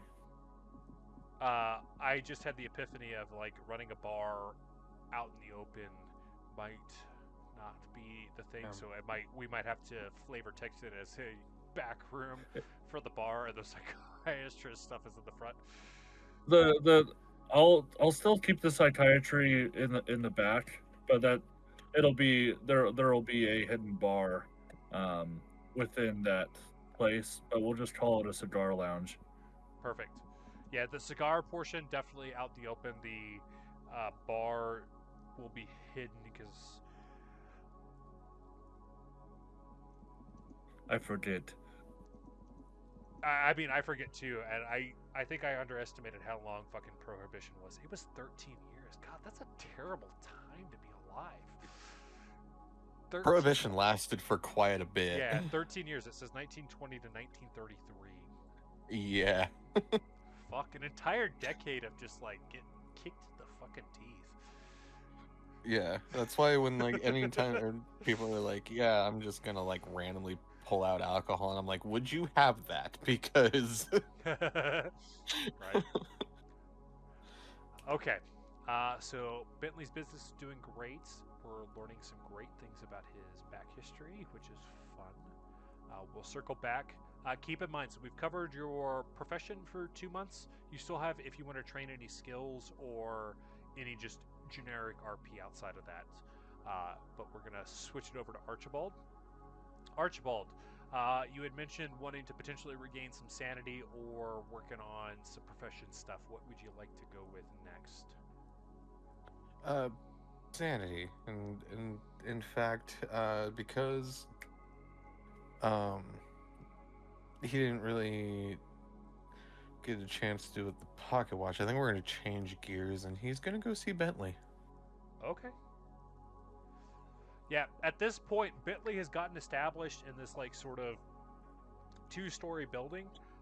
You can tell kind of like as you walk up to it that the second floor is definitely like his residence, but the bottom floor has definitely a Western vibe. He's kind of got it set up with the sort of like I can't remember what the fuck to call that door where it opens both ways and it's kind of open. It's basically just a swinging door. I think that's what it is. Just a swinging door there as you enter in, and like I'm thinking like it'll have that kind of swinging like type of door coming in, but I think when you step in, it'll have like kind of like a barnwood type of like bar for the cigars and like a bunch of accoutrements on the wall of different photographs and relics of past, with like a green felt carpet, like very present with the times. And then there's a bunch of like extraordinarily crafted like upholstered armchairs to just sit and lounge around. There's no tables. There's not really like a huge amount of bar stools for the bar. Just it's a lounge. Sorry to interrupt you there, Don. Oh no, to be honest, you're more than welcome to take over at this point as Archibald comes in. So you can either be out in sort of the lounge or in a back office waiting for someone to kind of notify you. Yeah, you'll see Bentley. There's probably one or two other people that are just kind of mingling around. This place kind of gets a little bit more traction after the dinner hours. As people get a little more open to talking about themselves after they've had some time to decompress after the day. So I would say it's somewhere around like maybe 4-ish. Bentley's just kind of looking, standing around at all the pictures, and he's got a big cigar in his mouth that it seems like he's just snipped the top off of. As Archibald comes in, he looks around, and Bentley, I like what you've done to the place. It looks real nice in here. You know, ultimately, I just want to have somewhere where people don't feel pressured to do anything. Oh, well, see, that's the great thing, is I never feel pressured to do anything at all. Sometimes I just do things. Much like now. In fact, I'm here because I feel like my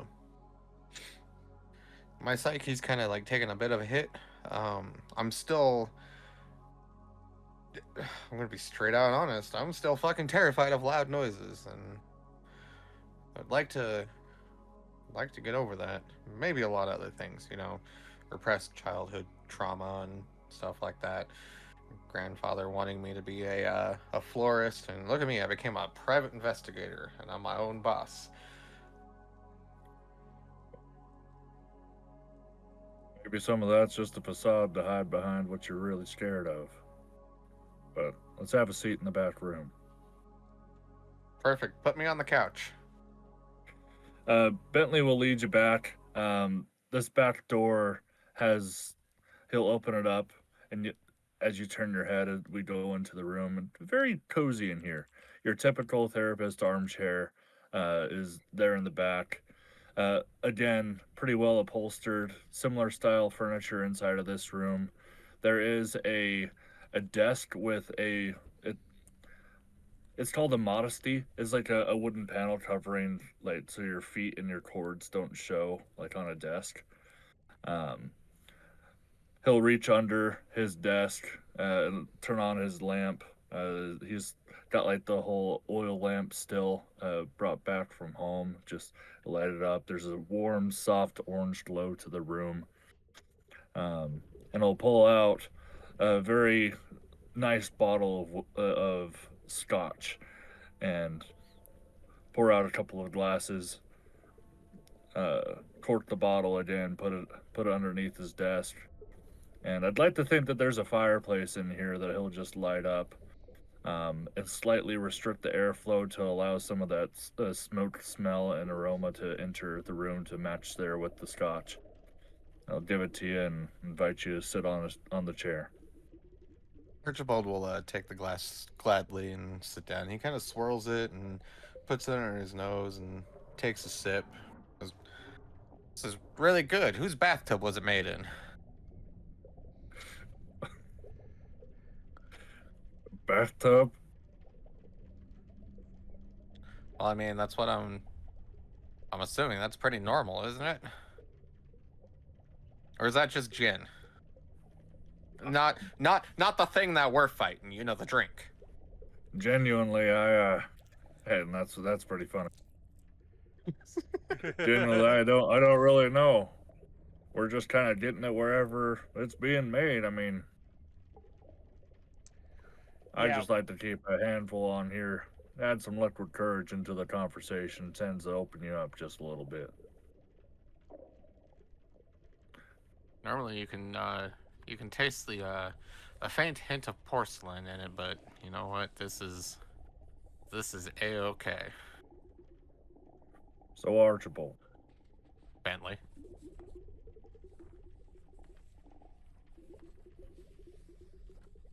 You're pretty open about your past, which is already a pretty good sign that you're on the recovery to solid mental health. Sometimes. I may exaggerate things here and there, just to make the story a lot more, what do you say, inviting for people to listen to. I'm not saying that I lie, just maybe bend the truth a little bit. Flexing Bentley's psychology skill, working with people kind of like Archibald in the past, where they do a lot of talking and kind of say the first thing off their mind, whether it's deflection or whether it's even just a way to be open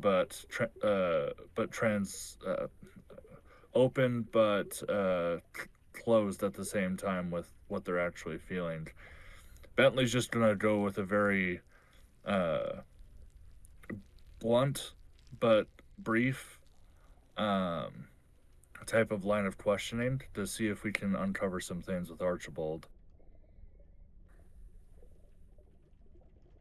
You talked to me a couple weeks ago about that pocket watch of yours and the significance it holds with your grandfather.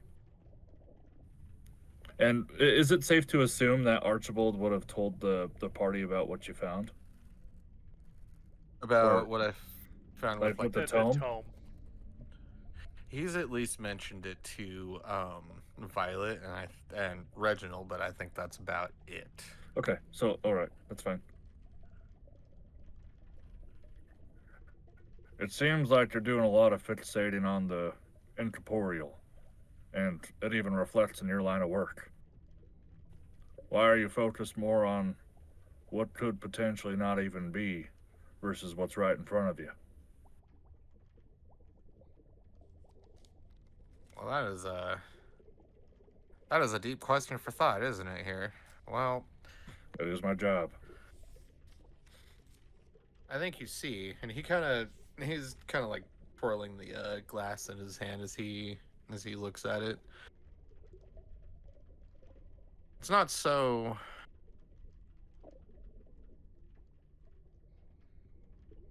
I think the best way to answer this is if the pocket watch is something more. If it can help in some way, if great grandpappy is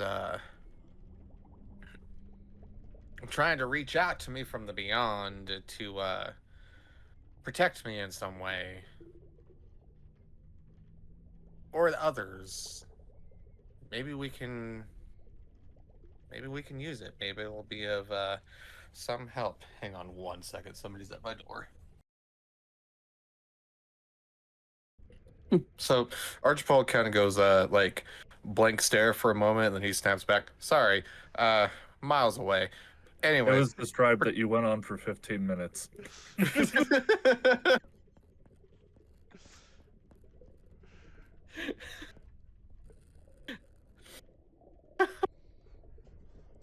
But anyways,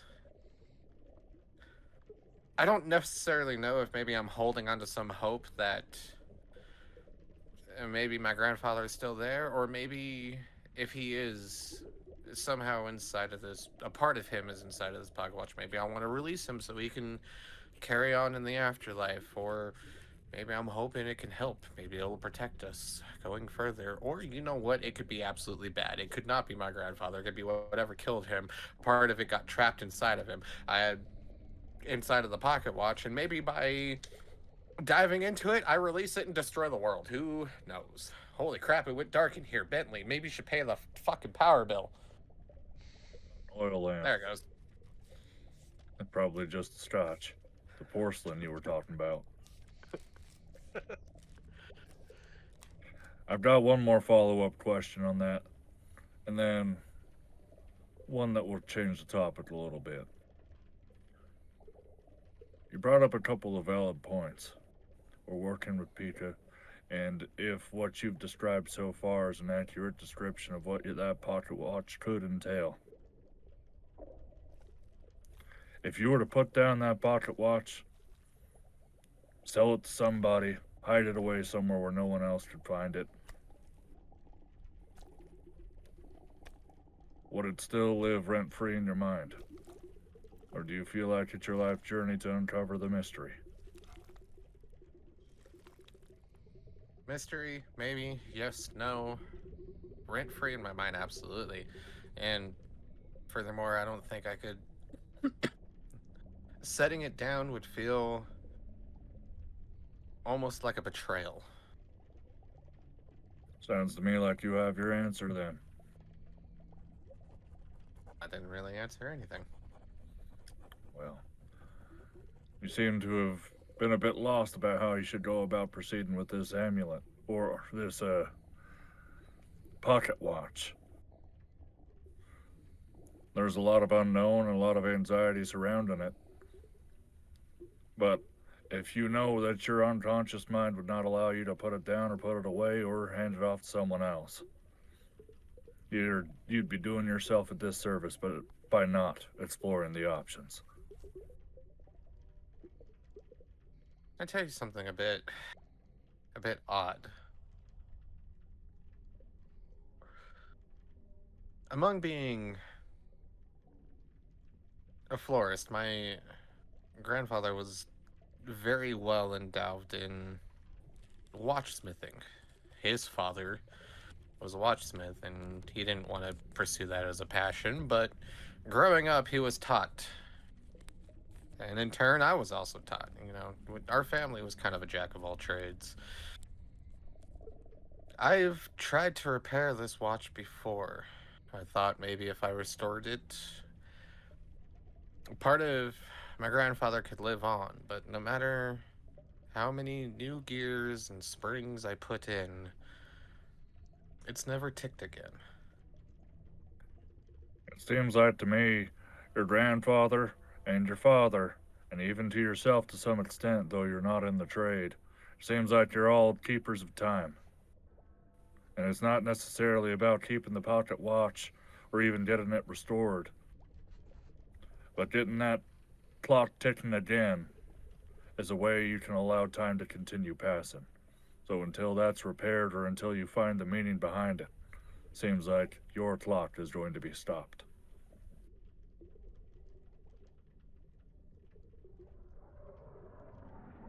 I can see why you went into this profession. You're really good, you know that? Well, we'll see how the next couple of sessions go, huh? Oh, you mean I'm not fixed? How else am I supposed to make money, Archibald? I do have one more question for you, though. Yes, I can pay. I have. He goes to reach in and grab his billfold from his pocket. You said that you have a noise sensitivity. But I'm going to be frank here, you're one of the most obnoxious and open-mouthed people I know. Thank you. And I don't mean this as an insult. I mean that you're very open with your tongue. That you're willing to spout anything that comes in and out of your mind. So to have a noise sensitivity is a little bit of a strange thing. If there's a loud noise, is that something that's triggering something from your past? Or is it just purely from trauma of events we've already gone past? You see, there was a time, not that long ago, we were in a speakeasy, and I watched a man get shot point blank in the chest, and I haven't quite been the same since. Whenever there's a loud noise or a gunshot, I can't help but crawl underneath a table and cower, or, unfortunately, sometimes wet myself. Out in the West, it's more common than what you'd find out here in New York. To have somebody just going out in the middle of broad daylight and just get shot. Just for saying a slight about the person's mother. It took some time, and that was where most of my clientele became before all the coal mines started backing up, about people and how they were willing to accept just being shot in the middle of the broad daylight and the sheriff's not even blinking an eye. I would recommend some exposure therapy. I'm pretty good with a gun myself, but I think once you can take power over that fear, it won't control you anymore. You'll be the one controlling it. What kind of exposure therapy are we talking about? Are you gonna shoot me, Bentley? If anyone was gonna shoot you, it wouldn't be me, I promise. I'd Yeah, watch out for probably. Gillis, though. I don't. Gillis is a pretty timid person. I'm pretty sure at this point it's gonna be Carmilla. It's the quiet ones you gotta worry about, Archibald. You know, that is true. Have you ever had a chat with him? He's got a lot of repressed childhood going on in there. If you've ever got some open time, I'll train you with a firearm. I really think that exposure by shooting a gun yourself can potentially help you out. And if I'm being honest with you, it's probably going to be sooner rather than later with our line of work. He reaches into his jacket and he's like, I do carry around this revolver, and but as he pulls it out, you see his hands kind of like shaking. Maybe that might not be such a bad idea. As mentioned before, I do have to make money some way, so I think we'll call it there for a session. Perfect. Okay. So Thank you, Bentley.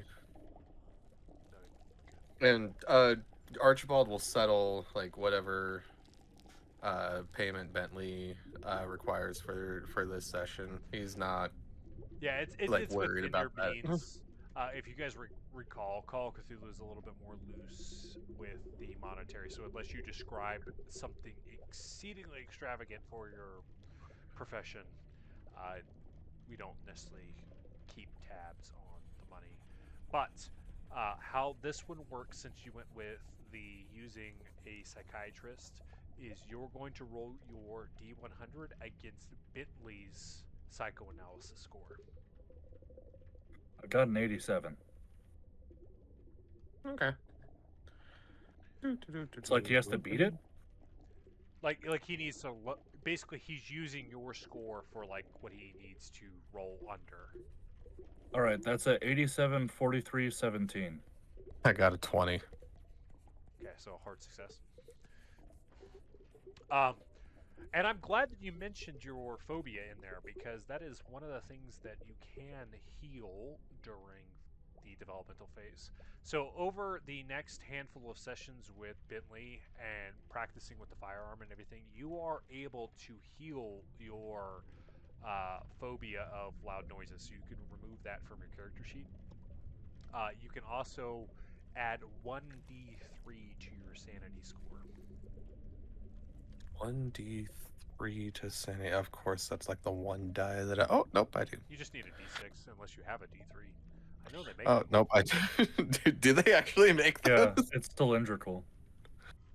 Oh, I have seen those. Okay. They're kind of cool. I know, like, I have a pretty wide variety of dice over here because, like, since I started playing D&D with this group, like, I have fallen into the love of dice, and I Oh, can yeah. never have, like too many dice. Like, I have to whenever fight the anybody's urge. like, what should I get you for, like, Christmas or birthday? I'm like, I will never be upset with, like, Dice another tower pair or of dice. dice? Yeah. Yeah.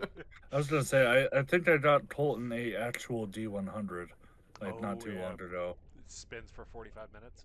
Yep. Yeah, I was Then gonna you can't say, tell what number's on top. I'm gonna say I got one from you as well for Oh yeah, on it was you, not Friendsgiving. Yeah. Colton. Yeah. Yeah, that thing does spin. Like, you have to, like, really have a space for it, otherwise it's going right off the desk, and you're like, oh, well. So I rolled a 6, so I'm assuming that's just going to be a 3. Yep, 6 would be a 3. Which is good. Okay. Yep. So solid increase there. You could probably fit one more in. Yeah, when we come back around, if you would like to fit another one in. But yeah, solid session. It seems to be between your experience with Gillis and Bentley, they both do a pretty good job. When you're comparing their techniques, Bentley is definitely a little bit more blunt than Gillis. Gillis has the tendency to kind of beat around the bush a little bit on it. Um, both are effective though, so you found two pretty reliable sources of potentially keeping you in check as far as mental stability. All right, Violet, what would you like to do at this point? So we've done at least 1 month of working on your book. Is there anything else you're looking to do during the developmental phase, or would you like to do your second month of working on your book? Viola will do her second month working on her book some more. Okay, perfect. Go ahead and give me your either library use or English. Well, that was a fail. And kind of like we've talked about before with Call of Cthulhu, it's not necessarily that like you're not making progress. It's just it's a little bit slow at the moment. Since you're actively working on the profession, though, there's no hit to your credit rating. Like you're stable. Um, as you got closer to the events with the cultists, and namely the events at Carmilla's house with the djinn, you started having real issues with being able to transcribe it to the page.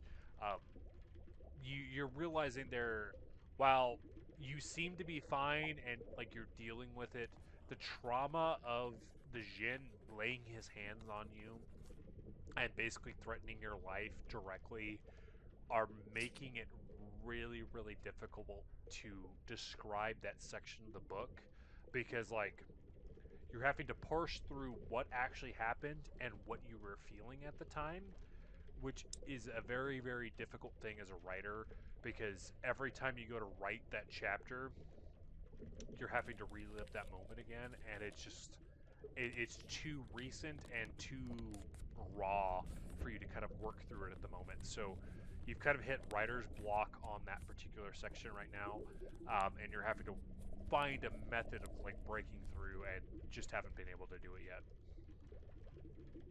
All right. Okay. Before we start this next round, I'm going to go pee real quick. So we'll take a quick 5-minuter, and then we'll do at least one more loop, and then we'll kind of see how everybody's feeling, determine whether or not we close out the developmental phase, or if we leave the last little bit of the developmental phase for next session.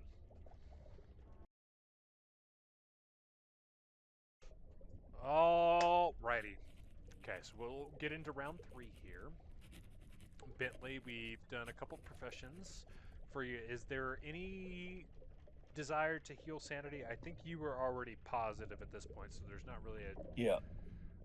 And then for profession, we'd maxed those out.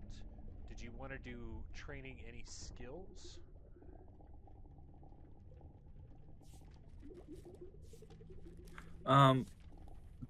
Did it have to have a check mark by it if that was No.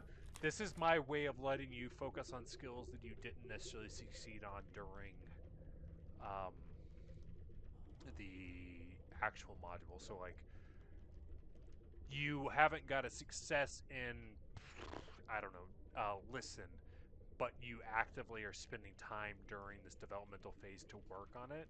This would be the chance to kind of, like, do that. Genuinely, I think, like, with the amount that Archibald was speaking and, like, trying to pick out the details of it, could probably argue that as listening training. Yeah, I think we definitely could. We could do that at least for one of your months. Would you want to double down on that and work on it again during the second month as well?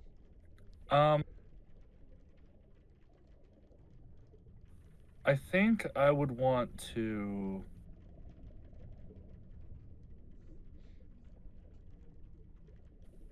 One second.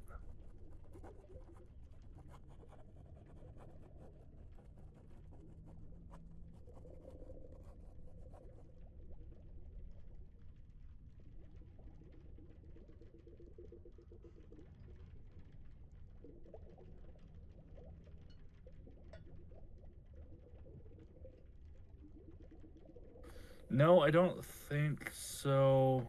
Okay. I if I were to do anything else, I don't think it would make sense narratively, because these couple of months, Bentley, although is working on his career, is spending a lot of time working on himself. Right. Probably, I'll go to the post office and send out a letter back home, see if I can't get some more trinkets and treasures to fill up the wall of the establishment. So I'll send out a letter addressed to, like, a barkeep that I know from there, just giving an update on how things have been going, that I opened up a new shop on the East Coast, and I'm having a real hard time fitting in, but I brought a little bit of home back and want to have some representation of what it was like in California. Perfect. Would you say this was early into your developmental phase, or towards the end? I would say, like, after the first session with Bentley, kind of speaking on his family ties, realizing that he needs to ground himself in that regard as well. So I think that's around the time he would send the message, like around after the first month or so. Okay. The only reason why I asked is because of the time period. It'll be a little bit before you get anything back. You could anticipate that the letter's probably been received at this point, but you haven't got a response yet. As far as the listen skill, how this one works is go ahead and give me a listen roll. This is just going to determine if it expedites the training itself. Okay, that is a hard success with Oh, a nice. 17. So essentially what just happened is because you got a hard success, this is going to reduce it down. Instead of 4 total months, it's only going to be 2. So potentially on a success next developmental phase, you should be able to get a skill increase. But effectively over the next little bit, especially after the session with Archibald, you spend a lot more time of like really focusing in whenever you're having your sessions of like trying to hear what they're actually saying to pick out the specific things that they're saying and how, more importantly, how they're saying them, and picking up like tone and those types of things. Like it dabbles a little bit into the psychology aspect, but also like just being able to hear the inflections and those types of things, and like just training your ears to pick up like the little nuances. Um, so it seems to be making decent headway in that regard. So it's helping you both in your profession, and you know down the line it's probably going to help you out in the field as well.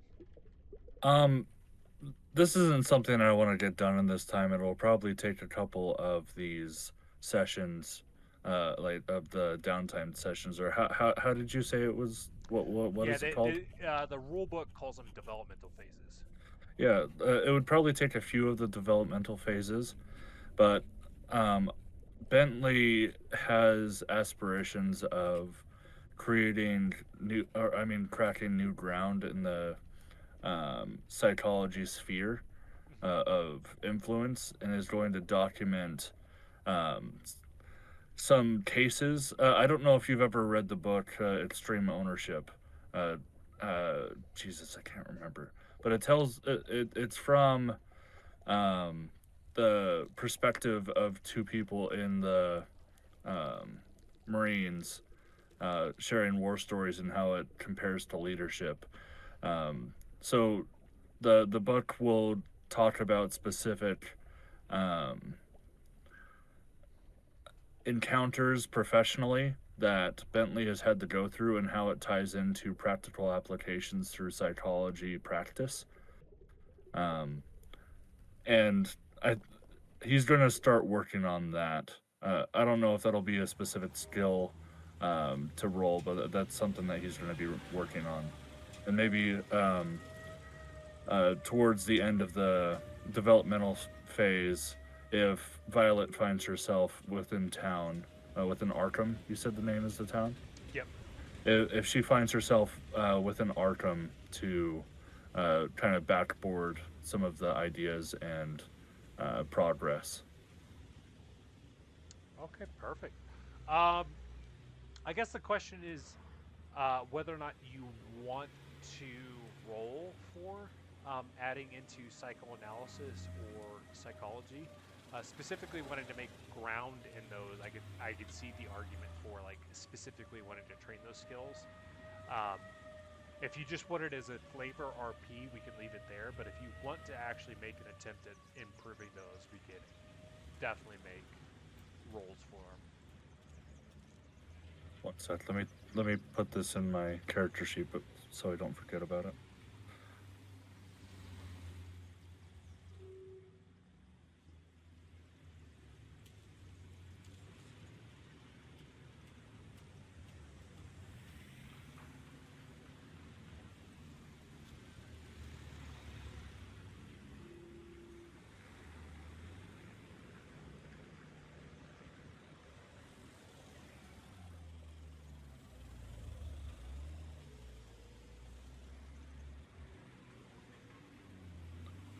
The book's title is going to be The Trust Systemology in Psychiatrics. Oh, nice. Um, so yeah, I'll why not? Let's do a psychology roll to see Okay. how well I'm able to um, accurately um, describe um, not only mental conditions, but to be able to relay them in a way that another professional could use them.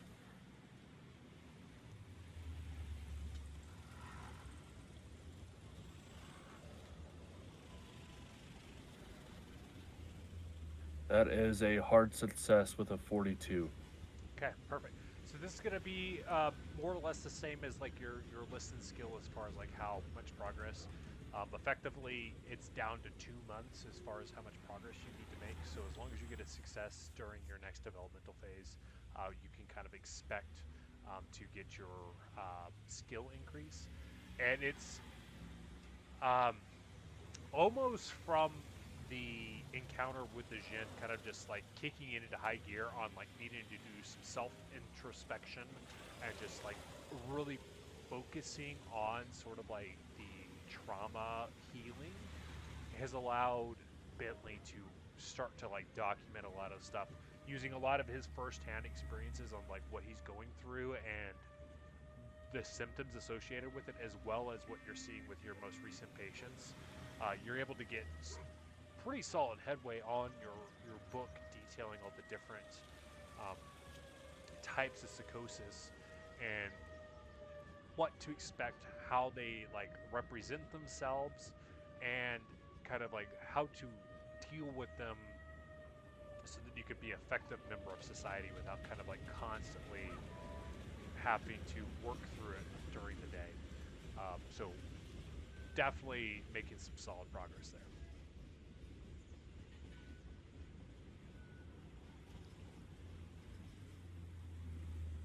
Is there anything else for Bentley during this developmental phase? I don't think so. Like I said, I would like to have an interaction with Violet if she makes it to Arkham, but if that's until next time, that's until next time. I think we'll get there towards the end of the session either way, so we'll keep that in our back pocket. Archibald, basically we're going to use this round to kind of wrap up any other things that you would like to do during the developmental phase. What else would Archibald like to do? So we've done a little bit of sanity healing. Like I said, I think you could get probably one more in if you feel like you want to. We've gone through the amulet. Is there any skills you'd like to train? Is there any stuff you'd like to do with your profession? Yeah, if it's if it's all possible to up some skills while working his profession. Yeah, we can kind of lump those in together if you want to describe what he's doing with his profession, and then we'll kind of do our roles and determine how successful we are in them. Yeah, would it be too ambiguous to say like over maybe at like the start or anything, Archibald could have put like an ad in the paper, private investigator for hire, um, or put some flyers out somewhere where people could see them and contact him for some PI work. I will leave it up to you to determine how you have this. In my mind, I would think Archibald's been established in Arkham for quite some time, so whether you have a reoccurring ad in the newspaper or just some sort of method of like pulling in interested parties. Like in my mind, I would think you would have a reoccurring ad in the newspaper, but I don't necessarily want to force that on you unless that's something you would like to have. Okay, yeah, we'll say at least a reoccurring ad, and maybe from time to time, like as he's like walking through the streets, he just kind of like very quickly shoves like little flyers into people's hands, like not even asking, like it's just a take this type of thing as he keeps walking. Perfect. But if he could, maybe find a job where because Archibald's like favorite when it comes to private investigator work is definitely like catch my cheating spouse type stuff. Okay. Which I think by trying to like catch stuff like that or tail people like that, he might be able to work on his spot hidden, maybe his stealth. Yeah, so I don't think stealth is one. I would say your options here would be. Oh no, stealth is one. Sorry.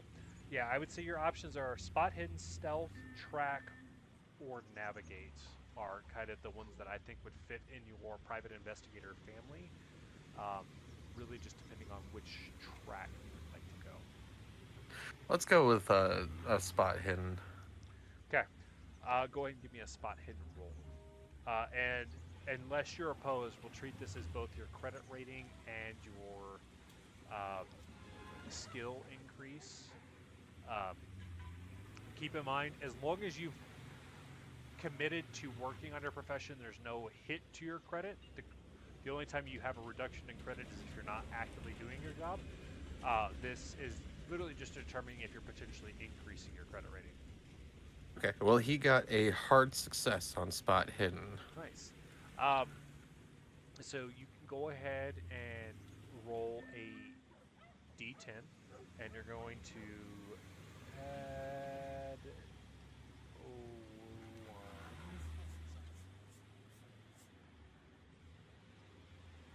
with a hard success.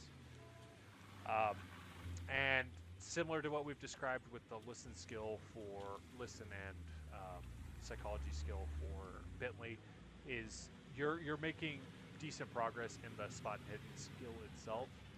You'll need at least one more success during their next developmental phase. But Archibald has been able to kind of like key in, realizing that the more time you spent with the occults and the djinn in general, being able to find the thing that sticks out, or more accurately, finding the thing that like is going to key you into specific abnormalities in the situation, even if it isn't obvious, is what's making you guys successful. Like whether it's noticing golden eyes or noticing a piece of paper that's been touched more than something else. You're finding that those types of tendencies are invaluable in the private investigator field as well. And the particular case you decided to take, it was one of the mob bosses, and it's basically Carmilla hooked you up. Lucky Luciano, one of his henchmen, has been having a hard time with a lot of excessive spending from his spouse, and you were tasked with trying to figure out what all the money's going towards, because like, especially in this day and age, there aren't a whole lot of receipts, or like pulling up their bank account on the phone and figuring out what the fuck all the money's going towards. And you realize that like she has been dressing herself up to go meet with another male caller while the dude's on his duties with Lucky Luciano. And you're able to pick this up by realizing that she has a different wardrobe whenever he's not home than whenever he is, and it's kind of like hidden within her closet. And the way that you managed to get into this closet, we're not going to elaborate on, but you're able to like pick up on like which sort of like outfits and everything she's using for this side encounter and everything, and be able to relay this back up to Lucky Luciano. Yeah, leave it at that. Once you've given the information, you get paid, and you don't delve too much more into it. But you're making progress, both as a private investigator and being able to find the dirt that most people aren't able to, especially in situations involving the mob, because of your new connections. But yeah. I was gonna ask if you can have like a while he's like tailing this chick, if he can have like a Who Framed Roger Rabbit moment where he's like peeking through the window and it's just like, oh god. Yeah, she's playing patty cake with him. Okay. So am I adding this D10 to my spot hidden? Yeah? Yep. Okay. Or no, that's to your credit rating. To my credit rating. Yeah, because you had a hard success for your credit rating, and it was also a hard success for your skill increase. But the skill increase, you need at least one more success. So the question is whether or not you want to do spot hidden again for your second month of job/training, or if you wanted to do a different skill. Yeah, no, let's do that again, because I definitely want to up that. Okay.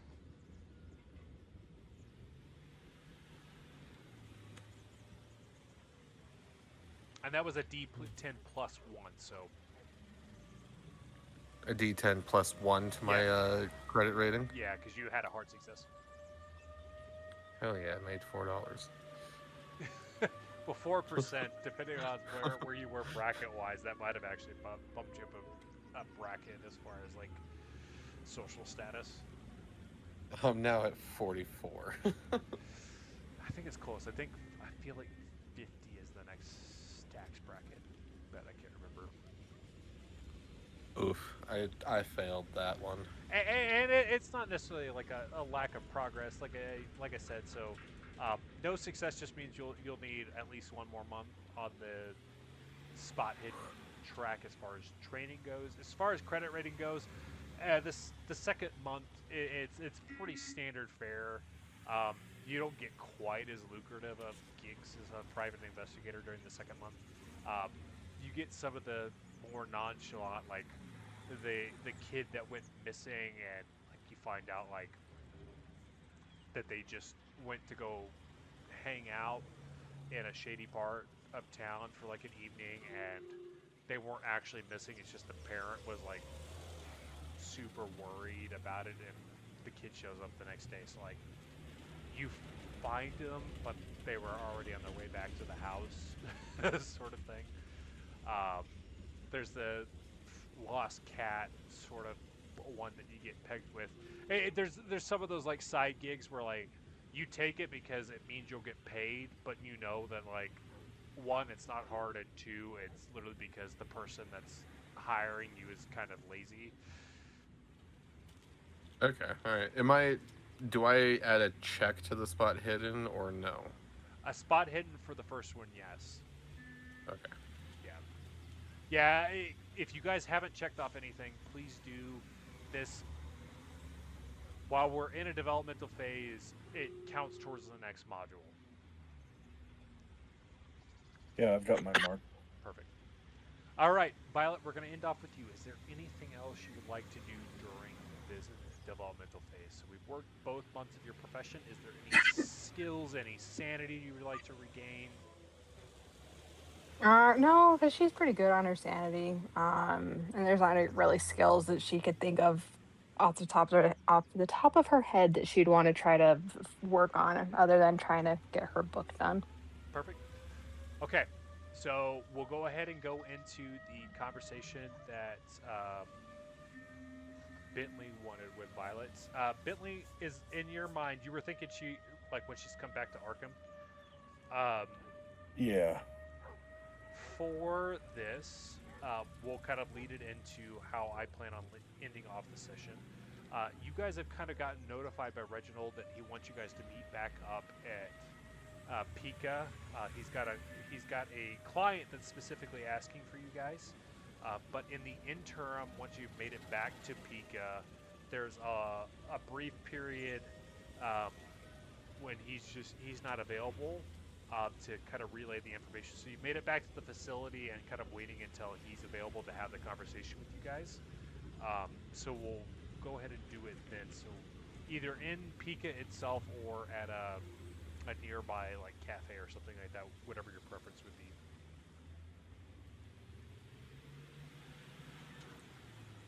You got a preference, Violet? Nope, I'm good with either one. Yeah, we'll just say like we'll meet up at a diner, and Bentley will be sitting in a booth, drinking like coffee black, spoon of sugar. Perfect. Yeah, Violet will show up at the diner, see him sitting at the booth, and kind of go and sit and join him at the table. It's been a minute, Violet. I'm gonna be honest with you. I struggle enough here in Arkham. I don't know how you do it there in New York. Oh, it's been rough, but writing these books has helped quite a bit.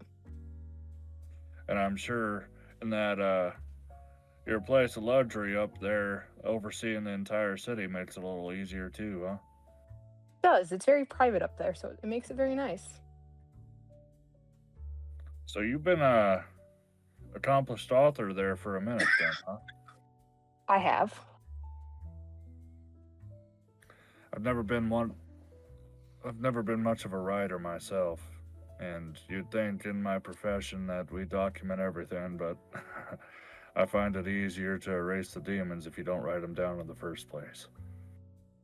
No, I can understand that completely. That said, I do want to make sure that the next generation of psychologists are able to learn from our mistakes, or even our experiences. So I've started writing a book, but the intent is going to be more educational, maybe for colleges. Not a bad idea at all to do that. I just wanted to see maybe if you could hook me up with a publisher, or if you could even proofread it to make sure that there's anything that I could do better. I would be happy to help proofread for you. I'm actually doing it for Gillis as well. He had me proofread his book as well. Fucking snake.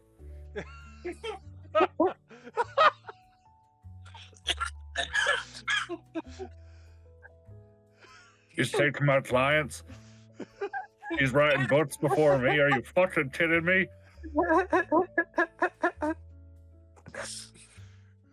Well, his is, interesting, no, but I'm happy to help, proofread your book for you if you would like.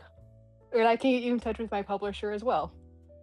Don't get me wrong, I'm gonna take you up on that. You I just would be think happy that to help. I'd be a little faster than that guy, you know? He's a little quick about that. Is your book going okay? It's going. I've hit a block where I'm struggling with getting past our encounter with the djinn at Carmilla's house. You want to talk about it? I don't know. It's just that whole encounter. I thought I was handling it pretty well, and I, for whatever reason, trying to write it down in the book is just a struggle. Kind of got away from all of us. It kind of did. I think if you weren't rattled by it, I'd be more concerned. That's a valid point.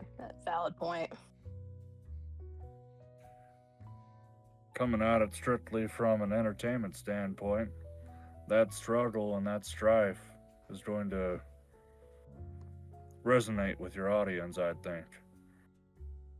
Yeah, that's definitely the hope that it does.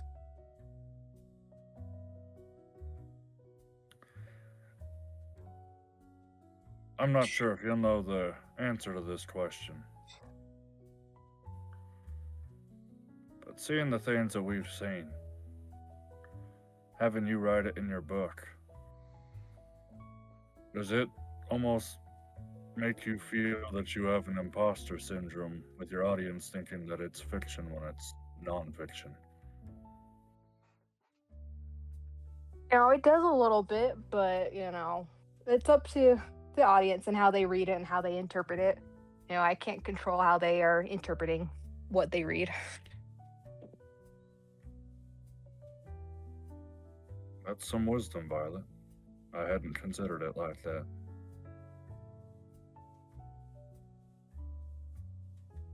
Well, while you've been in New York, I've been pretty busy setting up my own establishment. Being that you're doing a favor for me, I'll do a favor for you. If you ever feel you need to talk about it a little bit more in depth in a private setting, I'll help you out. I appreciate that. I may end up keeping you to that. Well, it's going to be a minute until I have the book in a ready enough place where I think edits would be necessary, but I'll keep you in the loop. I appreciate you. Right. Yeah, of course. Just let me know when you're ready for me to proofread it. Yeah, and then Bentley will just go through like kind of small talk and the frustrations of starting a business, like bouncing off somebody who's been pretty successful in their career, and well, he'll go through a couple of coffees, and then we'll eventually order like a pastry or something. But Sweet. After a little bit, the schedule for Reginald frees him up to kind of finally catch you guys up on what more or less has been called in So this is the tail end of your guys' like 2 month sort of downtime, and Reginald has called you in because they've received a call from um, Archie the boss. Um, Basically, as you guys come in, Reginald will sit you down. Uh, I know it's still a little bit early on your guys' recuperation from everything that went down with the djinn, but it seems that you may have made an impression on Archie because he asked for your team by name, literally named every single person that showed up to his penthouse by name, and said that your team needed to come meet with him. Well, he was fairly vague on it. He did mention that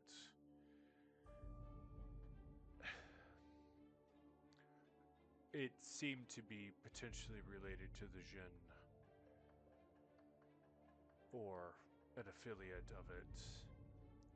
Between what he said and what our intel is able to piece together, it seems that, true to the djinn's words, the other sarcophagus was indeed released, if I had to guess, because they're mentioning a new gang rising up in Queens, where Lucky Luciano used to have a very strong hold.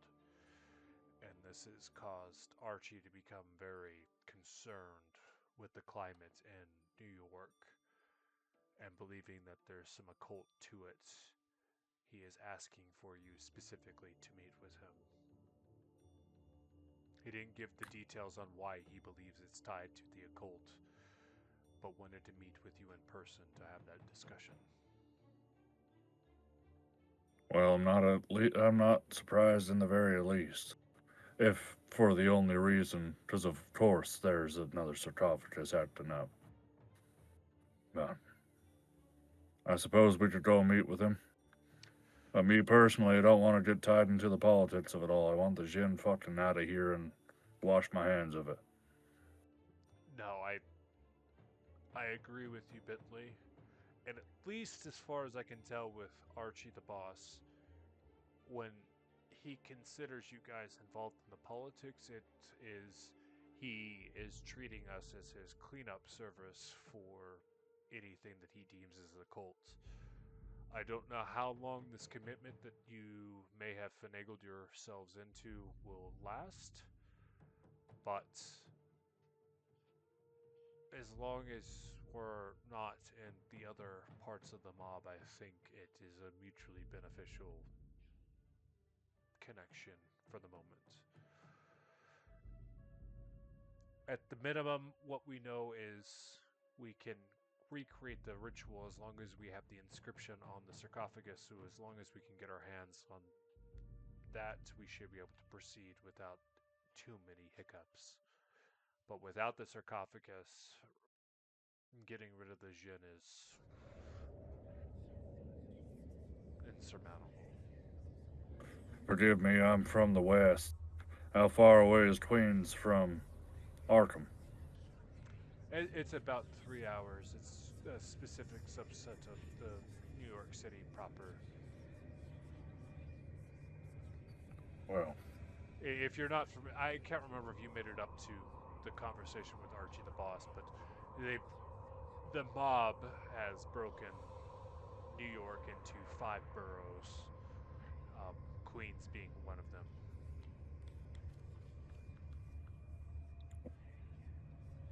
that's a pretty far away drive from PICA. Sounds like we'll have to do the ritual remote, or we'll have to finagle something. We'll strategize and plan. When does he want to meet?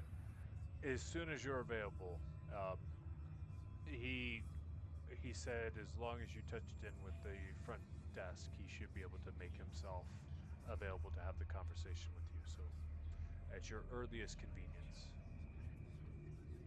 Archibald, Violet, thoughts?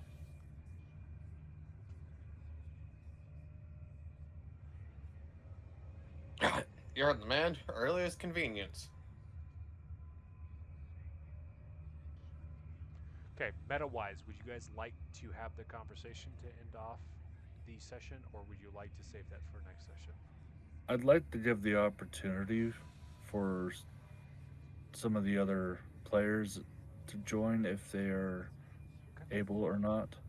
This is where I Um, had planned to end, but the way Okay. you asked that question, I thought maybe you're wanting to find out a little bit more before we closed out. So No, just gathering intel. I also have to work tomorrow morning, so okay, I'm perfect. good to call it here. Okay. Well, thank you guys for joining. We'll call it at that point where we have at least given the carrot for the next little bit of